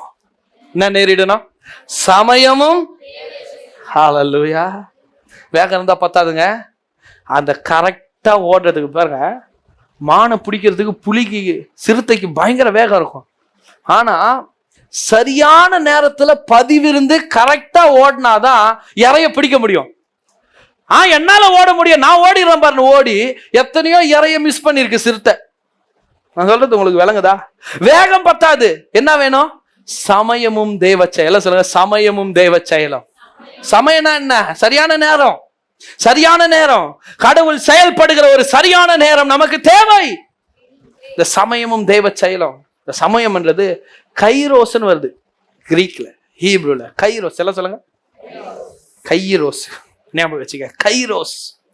கைரோஸ்னா என்ன தெரியுமா? கடவுளுடைய ஆசீர்வாதம். என்னது? இந்த கைரோஸுக்கு ஆப்போசிட் இன்னொரு வார்த்தை இருக்குது, குரோனோஸ். என்ன சொல்லுங்க? குரோனோஸ். குரோனோஸ்னா தெரியுமா? நம்ம பிரயாசம், நாம ஓடுறது, நாம டே ஷிஃப்ட் எல்லா ஷிஃப்ட்டும் பாக்குறது, நாம போய் கெஞ்சி கூத்தாடுறது, நாம போய் கையாந்துறது, நாமளா முயற்சி பண்ண, நாமளா பிரச்சனையை ஃபிக்ஸ் பண்ண பாக்குறது. இதெல்லாம் நம்ம முயற்சி. பேதுரு அதான் பண்ணிட்டு இருந்தான். நைட்டெல்லாம் வலை போட்டான் பார்த்தீங்களா? பேதுரு நைட்டெல்லாம் போட்டாங்க, எல்லா முனையிலும் போட்டாங்க. எங்கெல்லாம் போடணும்னு தோணுச்சு அங்கெல்லாம் போட்டான். வஞ்சர மாட்டோம், எங்க மாட்டோம் அவனுக்கு தெரியும். அவன் செம்பாடவன், அவன் கடல்லே பிறந்து கடல்லே வளர்ந்தவன், பீச் ஓரம் தான் அவன் வீடு. ஹலோ, அவனுக்கு தெரியும் எந்த மூலையில போட்டா வஞ்சர மாட்டோம், எங்க போட்டா சுறா மாட்டோம், எங்க நெத்திலி, எல்லாம் அவனுக்கு தெரியும். ஒவ்வொரு நாளும் இந்த மீன் தான் நம்ம பிடிக்கணும்னு போய் வலைய போடுவான். கிடைக்கும். அன்னைக்குன்னு பார்த்தா அவனுக்கு கிடைக்கல, கடலே காலியா இருக்கு. அவன் பிடிக்க வந்த மீன் ஒண்ணு, வலைய போட்டா ஒன்னும் கிடைக்கல. சரி, டக்குன்னு முடிவை மாத்தி வேற ஒரு மீன் பிடிக்க போறான், அதுவும் கிடைக்கல. விடிய விடிய பல பேர் விடிய விடிய போட்டுனுக்குறாங்க. பேசி சரி பண்ணிடலாம், இறங்கி போய் சரி பண்ணிடலாம், அதை பண்ணி சரி பண்ணிடலாம், டாக்டர் கிட்ட போய் சரி பண்ணிடலாம். 25 வருஷமா போட்டுனுக்குறாங்க வலைய. புரகாசி மீன் கூட மாட்டல. மாட்டினதெல்லாம் பழைய பாட்டில் ஓடும், பாட்டிலு, பேட்டா, ரப்பர் செருப்பு, கிளிஞ்சல், பாசி, கடற்பாசி, இதுதான் நிறைய வலையில. எவ்வளவு வலை போட்டு பார்த்தாச்சு, எங்கெங்கயோ போட்டு பார்த்தாச்சு, எங்கெல்லாம் போட முடியுமோ அங்கெல்லாம் போட்டு பார்த்து உட்காந்துருக்கீங்க. அந்த மாதிரி ஆட்கள் நிறையங்க. எவ்வளவு இடத்துல எவ்வளவு ஆழத்துல போட்டு ஒண்ணுமே கிடைக்கல. அதான் நம்ம பிரயாசம். உங்களுக்கு போட தெரிகிற அறிவு இருந்தா பத்தாதுங்க, சமயமும் தேவ செயலை நேரிட வேண்டும். சமயமும் தேவ செயலை நேரிட வேண்டும். போட்டு போட்டு போட்டு பார்த்து ஒரு மீனை கிடைக்கல, விடிய காலமா ஏறி அலசிட்டு இருக்கிறான். அது எவ்வளவு சலிப்பு இருந்திருக்கும். ஏன்னா அவன் அன்னைக்கு பிடிச்சாதான் அவன் வீட்டுல அடுப்பெரியும். 1/2 மணி நேரம் பஸ்ஸுக்கு நின்று பஸ்ஸே வரலன்னா எவ்வளவு சலிச்சு போய் திரும்பி வரும். எவ்வளவு சலிச்சு போய் திரும்பி வரும். இன்னைக்கு வேலை போச்சே, இன்னைக்கு பொழப்பு போச்சே. மழை வந்தா சபிக்கிறாங்க, ஏன் தெரியுமா? பொழப்பு போச்சே. ராத்திரியெல்லாம் போட்டு ஒரு மீன் மாட்டல, வேதனை வருத்தம், வலையை அலசிட்டு இருக்கான். இயேசு வராரு. இயேசு வராரு. இயேசு வந்து, பேதுரு உன் படகை கொஞ்சம் கொடுப்பா, படகை கொஞ்சம் கொடு, நான் பிரசங்கம் பண்ண போறேன். அவன் சொல்றான், கொடுக்குறான். அடுத்தது அவனை பார்த்து கொஞ்சம் ஆழத்துல தள்ளி விடு என்ன சொல்றாரு, செய்யலாம் பாருங்க. வருத்தத்துல வலைய அலசினுக்கிறான். அட இவர் வேற ஏதோ போட்டை கொடுத்தாங்க, என்னங்க நீங்க சும்மா தொந்தரவு இதெல்லாம் சொல்ல, ஆழத்துல தள்ளின்னு போய் விடுறான். கடவுள் சொல்லுகிறத கேட்கறான். எப்போ அற்புதம் நடக்கும்? ஏற்ற வேலையில. ஏற்ற வேலை வரும் வரைக்கும் என்ன பண்ணும்? அவர் சொல்றத செய்யணும். இவன் செய்யறான், அவன் நேரம் வரப்போகுது, அவனுக்கு தெரியாது. அவன் காலி வலையை தான் பார்த்து நிற்கிறான். ஆனா அவன் பக்கத்துல இருக்கிற இயேசுவுக்கு தெரியும், இன்னைக்கு இவனுக்கான ஏற்ற வேலை வந்திருக்குது. இந்த மாசம் நான் சொல்றேன், உங்களுக்கான ஏற்ற வேலை வந்திருக்கிறது. கல்யாணம் ஆகி 15 வருஷம் 20 வருஷம் இருக்கலாம், எதுவும் நடக்காம இருக்கலாம், காலி வலையை அலசி சோர்ந்து போய் நீ இருக்கலாம். இன்னைக்கு நான் சொல்றேன், உனக்கான ஏற்ற வேலை வந்திருக்கிறது. ஊழியக்காரன் நான் சொல்ல, ஏற்ற வேலை வந்திருக்கிறது. நீ நகைப்பாய், நீ சிரிப்பாய், உன் வலை நிரம்பும், உன் படகு முழுகும், அமிழும், வலை கிழியும். கர்த்தர் பெரிய பெரிய மீன்களை உங்களுக்கு தருவார். ஆமென். நம்புறீங்களா? பேதுருக்கு தெரியாது நம்ம நேரம் வந்துக்குதுன்னு. அவன் செஞ்சது கர்த்தர் சொன்ன வார்த்தைய தள்ளி விட்டான். ஏறி நின்று ஜம்முன்னு ஒரு பிரசங்கம் பண்றார். பிரசங்கம் கேட்டானோ இல்லையோ தெரியல, ஆனா வலைய அலசினுக்கிறான் மும்முரமா. பிரசங்கத்தை முடிச்சுட்டு பேதுரை பார்த்து கேட்கிறாரு, ஆழத்திலே தள்ளி கொண்டு போய் வலையை போடு என்ன சொல்றாரு. அப்பவும் அதான் பாக்குறாரு, வார்த்தையை கேட்கறானா. அவன் மட்டும் நேரு ஒரு கார்பெண்டரு, தச்சன் வீட்டுல பிறந்தவர்.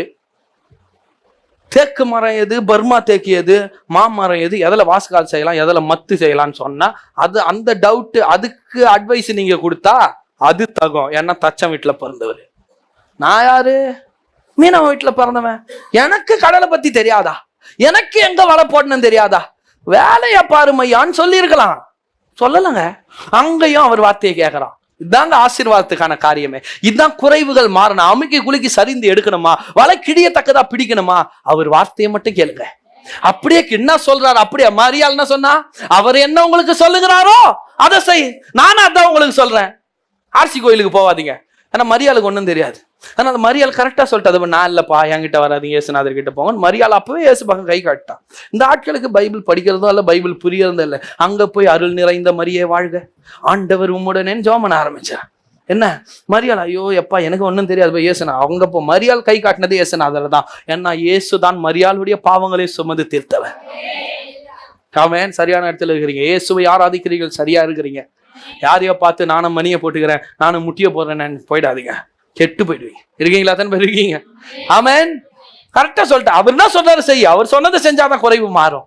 நானும் சொல்றேன், அவர் சொன்னதை செஞ்சாதான் குறைவு மாறும். வேற யார் சொல்றது, பேங்க்காரன் அவன் இவன் எவன் சொல்றதை செஞ்சாலும் குறைவு மாறாது. அவர் சொல்றதை செஞ்சாதான் குறைவு மாறும். அவர் சொல்றாரு, பேதுரு ஆழத்துல கொண்டு போய் விடு. கானா ஊர் கல்யாணத்துல என்ன சொன்னாரு, ஜாடியில தண்ணிய நிரப்பு. கேட்கிறான் வார்த்தைய, கீழ்ப்படுகிறான். கீழ்ப்படிதல் ஆசீர்வாதம் இருக்கிறது. பொறுமையாருன்றாரா, இருங்க. விதைன்றாரா, விதைங்க. ஜெபின்றாரா, ஜெபிங்க. ஆராதின்றாரா, ஆராதிங்க. அவர் என்ன உங்களுக்கு சொல்லுகிறாரோ அதன்படி செய்யுங்கள். உங்க குறைவுகள்லாம் மாறிடும். ஆமென். ஜாடிய நிரப்பனா முண்டு குடுறாரு. அதுக்கு நான் சாமி தண்ணிய ஊத்த சொன்னீர், நான் தான் ஊத்தனேன். முண்டு குடுன்றீர. கால் கழுவுற ஜாடி, மூஞ்சி கழுவுற ஜாடி, இதுல இருந்து முண்டு குத்தா நியாயமா இல்லையா? கேட்கவே இல்லை. ஊத்துறான்னாரு ஊத்திட்டான், மொல்றான்னாரு மொண்டுட்டான்.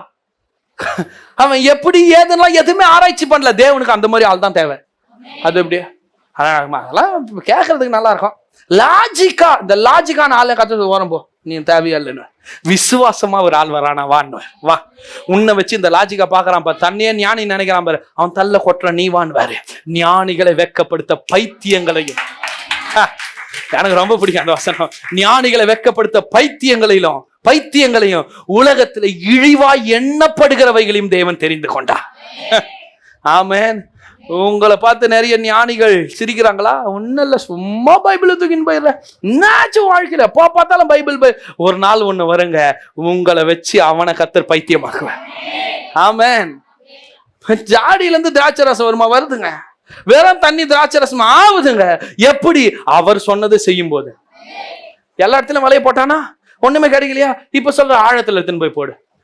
சொல்றான், ஐயரே ராம் முழுவதும் பிரயாசப்பட்டேன், ஒன்றும் அகப்படவில்லை, ஒண்ணுமே மாட்டல சாமி, நைட்டெல்லாம் போட்டேன் சொல்லிட்டு சுதாரிச்சுட்டான் பாருங்க.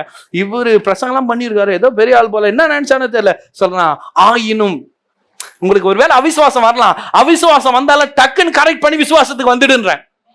பேதர் அப்படிதான் விழுந்து விழுந்து எந்தவர் தான் தைரியமா, நான் நண்பர் ஆண்டவரே, நீர் தானே, நீர் கடல் மேல நடக்கும்போது நான் நடக்க மாட்டேன், இறங்கிட்டான். இறங்கிட்டு விசுவாசமா இறங்கி டக்குன்னு பயந்து அவிசுவாசமாய் உள்ள போய் மறுபடியும் விசுவாசத்தை எழுந்து. தப்பே இல்லை, விசுவாசத்துல விழுந்து விழுந்து எழுந்துக்கிறது தப்பு இல்லை. ஆனா விசுவாசிக்காம அவிசுவாசத்துல இருக்கதான் பெரிய தப்பு. விழுந்திருக்கலாம் நீங்க 4 நாள் கர்த்தர் எனக்கு செய்வார்னு விசுவாசத்துக்கு, 5ஆவது நாள் எப்படி நடக்கும்னு யோசிச்சிருக்கலாம். இப்ப மறுபடியும் சொல்றேன், கர்த்தர் செய்வார்னு விசுவாசத்துக்கு ஏறிவா. நைட்டெல்லாம் போட்ட ஒண்ணும் கிடைக்கல, ஆனாலும் விசுவாசத்துக்கு வந்துட்டான். அவிசுவாசம் தான் இப்ப எங்க வந்துடுச்சு? ஷிஃப்ட் ஆயிட்டான். விசுவாசத்துல ஆனாலும் உம்முடைய வார்த்தையின்படியே, மறுபடியும் வார்த்தை தான். ஆண்டவரே ஆனாலும் நீர் ரொம்ப நல்லவர்ல, ஆனாலும் நீங்க காலை வச்சு அதெல்லாம் இல்ல, ஆனாலும் நான் ரொம்ப நல்லவல்ல, இல்ல ஆகினும் உம்முடைய வார்த்தையின்படியே வலையை விரிக்கிறேன். போட்டான் பாருங்க வலைய, அவனால இழுக்க முடியலங்க. அவன் தனியா இல்ல, அவன் போட்ல ஆளுங்க இருக்காங்க, அவங்க எல்லாம் சேர்த்து இழுக்க முடியல. சைகை காட்டுறான். யாக்கோபு, யோவான் அங்கெல்லாம் படகு வச்சிருக்கிறான். அவனுக்கு ஒண்ணு இல்ல, கூப்பிடறான், வாடா வாடா இங்க வாடா, அங்க நாடா பண்ணுகிற, இங்க வாடா கூப்பிடுறான் பாருங்க. வந்து அவர்கள் இழுக்கிறாங்க, வலை கிழியுது, படகு அமிழுது, அவ்வளவு மீன். ஒருத்தர் சொல்றாரு, அவன் 3 வருஷம் ராத்திரியும் பகலும் போட்டு பிடிச்சா எவ்வளவு மீன் இருக்குமோ அவ்வளவு மீன் இருந்ததான். நான் சொல்றேன், கர்த்தருடைய வார்த்தையின்படி நீங்க செய்வீங்கன்னா, சமயமும் தேவ செயலும் வாய்க்கும் போது, நான் சொல்றேன், பல ஆண்டா பிரயாசப்பட்டு எடுக்காத பலனை இப்படின்றதுக்குள்ள எடுத்துடலாம். அந்த வருமானத்தை எடுத்துடலாம், அந்த வேலையை எடுத்துடலாம். ஆமா, செய்ய வல்லமையுள்ள தேவன். ஆமென். சமயம் தேவ செயலும். பேதுரு பிரயாசப்பட்டது குரோனோஸ், தேவனுடைய ஆசீர்வாதம். இவர் வலை கிழிய மீன் கொடுத்தாரு பாருங்க, அது கைரோஸ். அந்த கைரோஸுக்கு இன்னொரு பேர் தான் சமயமும் தேவ செயலும். நான் சொல்ற கைரோஸ் உங்க வாழ்க்கையில வேலை செய்யட்டும். உங்களுக்கு கர்த்தர் அவருடைய சமயத்தையும் அவருடைய நேரத்தையும் வாய்க்க பண்ணட்டும். ஹல்லேலூயா. ஆமென். ருசியுள்ள திராட்சை ரசம். எல்லாம் கேட்குறாங்க, எங்க இருந்தது சாமி? எல்லாம் முதல்ல நல்ல ரசத்தை கொடுத்துட்டு அப்பதான் சரியில்லாத கொடுப்பான், நீ இவ்வளோ நல்ல ரசத்தை வச்சிருந்து பின்னாடி கொடுக்குறிய. வசனம் சொல்லுது, இந்த அற்புதம், முதலாவது அற்புதம் எங்க செய்யறாரு? எங்க செய்யறாரு? கல்யாண வீடு. சொல்லுங்க. அதனால தான் குடும்பத்தை பத்தி பேசுறேன். ஏன்னா அவர் மறுபடியும் காட்டுறாரு, குடும்பம் தான் எனக்கு ரொம்ப முக்கியம். முதல்ல உண்டாக்குனதும் குடும்பம் தான், முதல் அற்புதமும் குடும்பம் தான். அதனாலதான் குடும்பத்தை பத்தி பேசுறேன். அவருக்கு குடும்பம் தான் ரொம்ப முக்கியம். உங்க வாழ்க்கையில இருக்கிற குறைவுகளை நிறைவாக்க வல்லவர். உங்க திராட்சை ரசத்தை பெருக பண்ண அவர் வல்லவர். உங்க வலைய நிரப்ப அவர் வல்லவர். உங்களுடைய நேரம் வந்து கொண்டிருக்கிறது. கர்த்தருடைய வார்த்தையின் மேல அஸ்திபாரம் போடுங்கள். வார்த்தையை நம்புங்கள். இரவெல்லாம் வலை போட்டு எதுவும் இல்லைனாலும் ஏற்ற நேரம் ஏற்ற சமயத்துல உங்கள் வலையை நிரப்புவார். உங்களை கர்த்தர் மேன்மைப்படுத்துவார். உங்களை வாழ வச்சு கர்த்தர் அழகு பார்ப்பார். ஆமென். சொல்லுங்க, பக்கத்துல பார்த்து சொல்லுங்க, சமயமும் தேவ செயலும் உங்களுக்கு வாய்க்கும். ஆமென். அதான் சங்கீதக்காரன் சொல்றான், ஆண்டவர் சொல்ற, அமர்ந்திருந்து நானே தேவன் என்று அறியுங்கள். எப்படி? Be still and know that I am God. அமர்ந்திருந்து நானே தேவன் என்று. எழுந்து நிற்போமா? இதுவரைக்கும் இல்லாத ரசம், அது ரொம்ப பிடிக்குது பாருங்க. இதுவரைக்கும் சுவையா இல்லாதது அவரை அனுமதிக்கணும். முதல் காரியம் என்ன? அவரை அழைக்கணும். குடும்ப வாழ்க்கையில பிரச்சனையை அவர்கிட்ட கொடுக்கணும். ஆமென். 3வது, அவருடைய நேரத்துக்கு காத்திருக்கணும். நான் எனக்கு பெருசுன்னா அவருக்கு பெருசு இல்லை. ஆமென். அவருக்கு அதெல்லாம் சர்வசாதாரணம். மாற்ற வல்லவர். கொடுத்து பாருங்க, அவர் அனுமதிச்சு பாருங்க, அவரை நம்பி பாருங்க, உங்க வாழ்க்கை சுவை கொடுக்குங்க. எல்லாரும் அதை பத்தி இன்னைக்கு வரைக்கும் காணா ஊர்ல அவர் செஞ்ச அற்புதத்தை பேசின்னு இருக்கோம். இன்னைக்கு வரைக்கும் பேதுரு வலையை நேரப்பண்ணதை பேசின்னு இருக்கோம். 2வதும் பேதுருக்கு அதே மாதிரி செஞ்சார். உயிர் தெழுந்த பிறகு அப்போ விழுந்துட்டான். மறுபடியும் எழுப்பி சொல்றார், வா நான் நிரப்புறேன், வா வலைய போடுறா. வசனம் சொல்லுது, 153 பெரிய மீன்களை பிடித்தார்கள். எல்லாம் சொல்லுங்க, 153 பெரிய மீன். நான் நம்புறேன் இந்த சபையில வந்து 153 பெரிய மீன் ஏறும். இந்த மீன்லாம் சும்மா வரல, தானா வந்து வலையில ஏறிச்சான். எப்படி? நான் அந்த போட்டோ கூட ஒரு முறை சர்ச்சில் காட்டினேன், ஞாபகம் இருக்கா? ஒரு முறை காட்டினேன் பாருங்க. அவன் வலை போடும் போதெல்லாம் போய் ஒளிஞ்சுக்கிச்சு. பொதுவா மீன்கள் பகல்ல மாட்டவே மாட்டாது, வலையை பார்த்து எஸ்கேப் ஆயிடும். மீன் பிடிக்கிறவங்களுக்கு தெரியும். இவன் இயேசு சொல்ற பகல்ல சொல்றாரு, பகல்ல வலைய போடுறான். அவ்வளவு மீனும் பேதுரு வலை போடுறதுக்கு முன்னாடி எல்லாம் வந்து வட்டம் போட்டுனுக்குறான், எப்போ வலை வரும் ஏறலாம். நான் சொல்ற விசுவாசிகள் சில பணம், சில ஆசீர்வாதம், சில நன்மைலாம் ரெடியா வந்து நிற்கும். எப்ப இவங்க எஸ் சொல்லுவாங்க போலாம், எப்ப இவங்க வான் சொல்லுவாங்க போலாம், எப்ப இவங்க வருவாங்க இவங்களை போய் அணைத்து கொள்ளலாம். ஏதாவது பாஸ்டர் இப்படி சொன்னாரு, நன்மை கிருபையும் தொடருன்னு எழுதி இருக்குது. நான் நம்புறேன், நன்மை கிருபை என்னை முந்தி கொண்டு போகும், என்னை நனைத்து போகும், என்னை மூழ்கடிச்சு போகும். நடந்து போயிட்டு இருக்கிறீங்க, பின்னாடி ஒரு மடகு உடஞ்சி வெள்ளம் வருது, எப்படி இருக்கும்? காலை மட்டும் நினைச்சிட்டு போவோமா? அடிச்சுட்டு போவோம். விசுவாசிகள் நன்மையும் கிருபை உங்களை அடிச்சுட்டு போட்டோம், உங்களை நனைக்கட்டும், குறைவை நீங்கள் காணாதிருப்பீர்களாக. எல்லாம் ஜெபம் பண்ணுவோம். ஆண்டவரே நான் விசுவாசிக்கிறேன் ஆண்டவரேன்னு சொல்லுங்க. நான் விசுவாசிக்கிறேன் ஆண்டவரே, என் குறைவு மாறும். நான் குறைவுல பழகி இருந்தான், இவ்வளவு நாள் குறைவுல பழகி இருந்தேன், ஆனா இனி அப்படி இருக்க மாட்டேன் ஆண்டவரே. நிறைவு தான் என்னுடையது. சொல்லுங்க சொல்லுங்க சொல்லுங்க. நிறைவு தான் என்னுடையது. நிறைவோடு வாழறது தான் என் தலையெழுத்து. ரபா லபா ஓ சந்தரா கபதி அந்த ரபா. உங்கள் குறைவுகளை மாற்றுகிற நேரம். சமயமும் தேவ செயல உங்களுக்கு வாய்க்கிறது, சமயமும் தேவ செயலம் வாய்க்கிறது. உன் சிறுமைப்பட்ட நாட்கள் முடிகிறது, நீ துன்பத்தை கண்ட நாட்களுக்கு நிகராக. ஓ ஏமேன் ஏமேன் ஏமேன். சரியாய் மகிழ்ச்சி ஆக்குகிறவர், சரியாய் மகிழ்ச்சி ஆக்குகிறவர். சிங்கம் குட்டிகள் தாழ்ச்சி அடைந்து பட்டினை கிடைக்கும். இந்த காலையில் அவரை தேடி வந்திருக்கிற மகளே, என் மகனை உனக்கு சொல்லுகிறேன், கர்த்தரை தேடுகிற உனக்கு ஒரு நன்மையும் குறைவுபடாது. சொல்லுங்க, ஒரு நன்மையும் குறைவுபடாது. ஒரே ஒரு நன்மையும் எனக்கு குறைவுபடாது. நீங்க வாழ்வீங்க, உங்களை கர்த்தர் வாழ வைப்பார். குறைவுகளை காண மாட்டீங்க. காணா ஊர்ல அன்னைக்கு யாருன்னே தெரியாது, அவன் ரட்சிக்கப்படாதவன். அந்த கல்யாணத்துக்கு அழைச்சிருந்தவன் ரட்சிக்கப்படாதவங்க. அவனுக்கு இயேசு இல்லை, அவனுக்கு ரத்தம் இல்லை, அவனுக்கு புது உடன்படிக்கை இல்லை, அவனுக்கு பரிசுத்த ஆவியானவர் இல்லை, எதுவுமே இல்லை. அவரை அழைச்சான், அவ்வளவுதான். அவனுக்கே இவ்வளவு செய்வார்னா ரத்தத்தினால மீட்கப்பட்டு இருக்கிறியே, அவருக்காக எவ்வளவு பாடு சகிக்கிற. என்னெல்லாம் உன்னை பேசினாங்க, அவருக்காக தாங்கிட்டு நிக்கிறீங்க. உனக்கு செய்ய மாட்டாரா? உனக்கு செய்ய மாட்டாரா?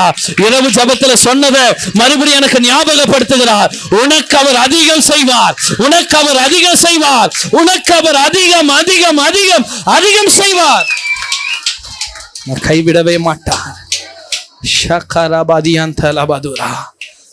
என் பிள்ளைகளை வாழ வைங்க, குடும்பங்கள் கட்டப்படட்ட ஆண்டவரே. இந்த வருஷம் முடிவதற்குள்ள குறைவுகள் இல்லாத ஒரு வாழ்க்கையில அடி எடுத்து வைத்து செல்லட்டும். குறைவே இல்லாத வாழ்க்கையில் அடி எடுத்து வைத்து செல்லட்டும், வாழட்டும். தலை நிமிரட்ட கர்த்தாவே, எட்டாத உயரத்துக்கு செல்லட்ட கர்த்தாவே, வாழ வைத்து அழகு பார்ப்பீராக. ஒவ்வொருவரையும் வல்லமையுள்ள நாமத்தினால் ஆசீர்வதிக்கிறோம். இந்த குடும்ப கருத்தரங்களுக்கு ஆசீர்வாதத்தை தந்ததுக்காக நன்றி சொல்லுகிறோம். இவர்களை ஆசீர்வதித்து அநேகருக்கு ஆசீர்வாதமாக வையும். உமக்கே எல்லா துதிகான மகிமையிலும் செலுத்துகிறோம். ஆண்டவர் இயேசுவின் நாமத்தில் ஜெபிக்கிறோம் பிதாவே.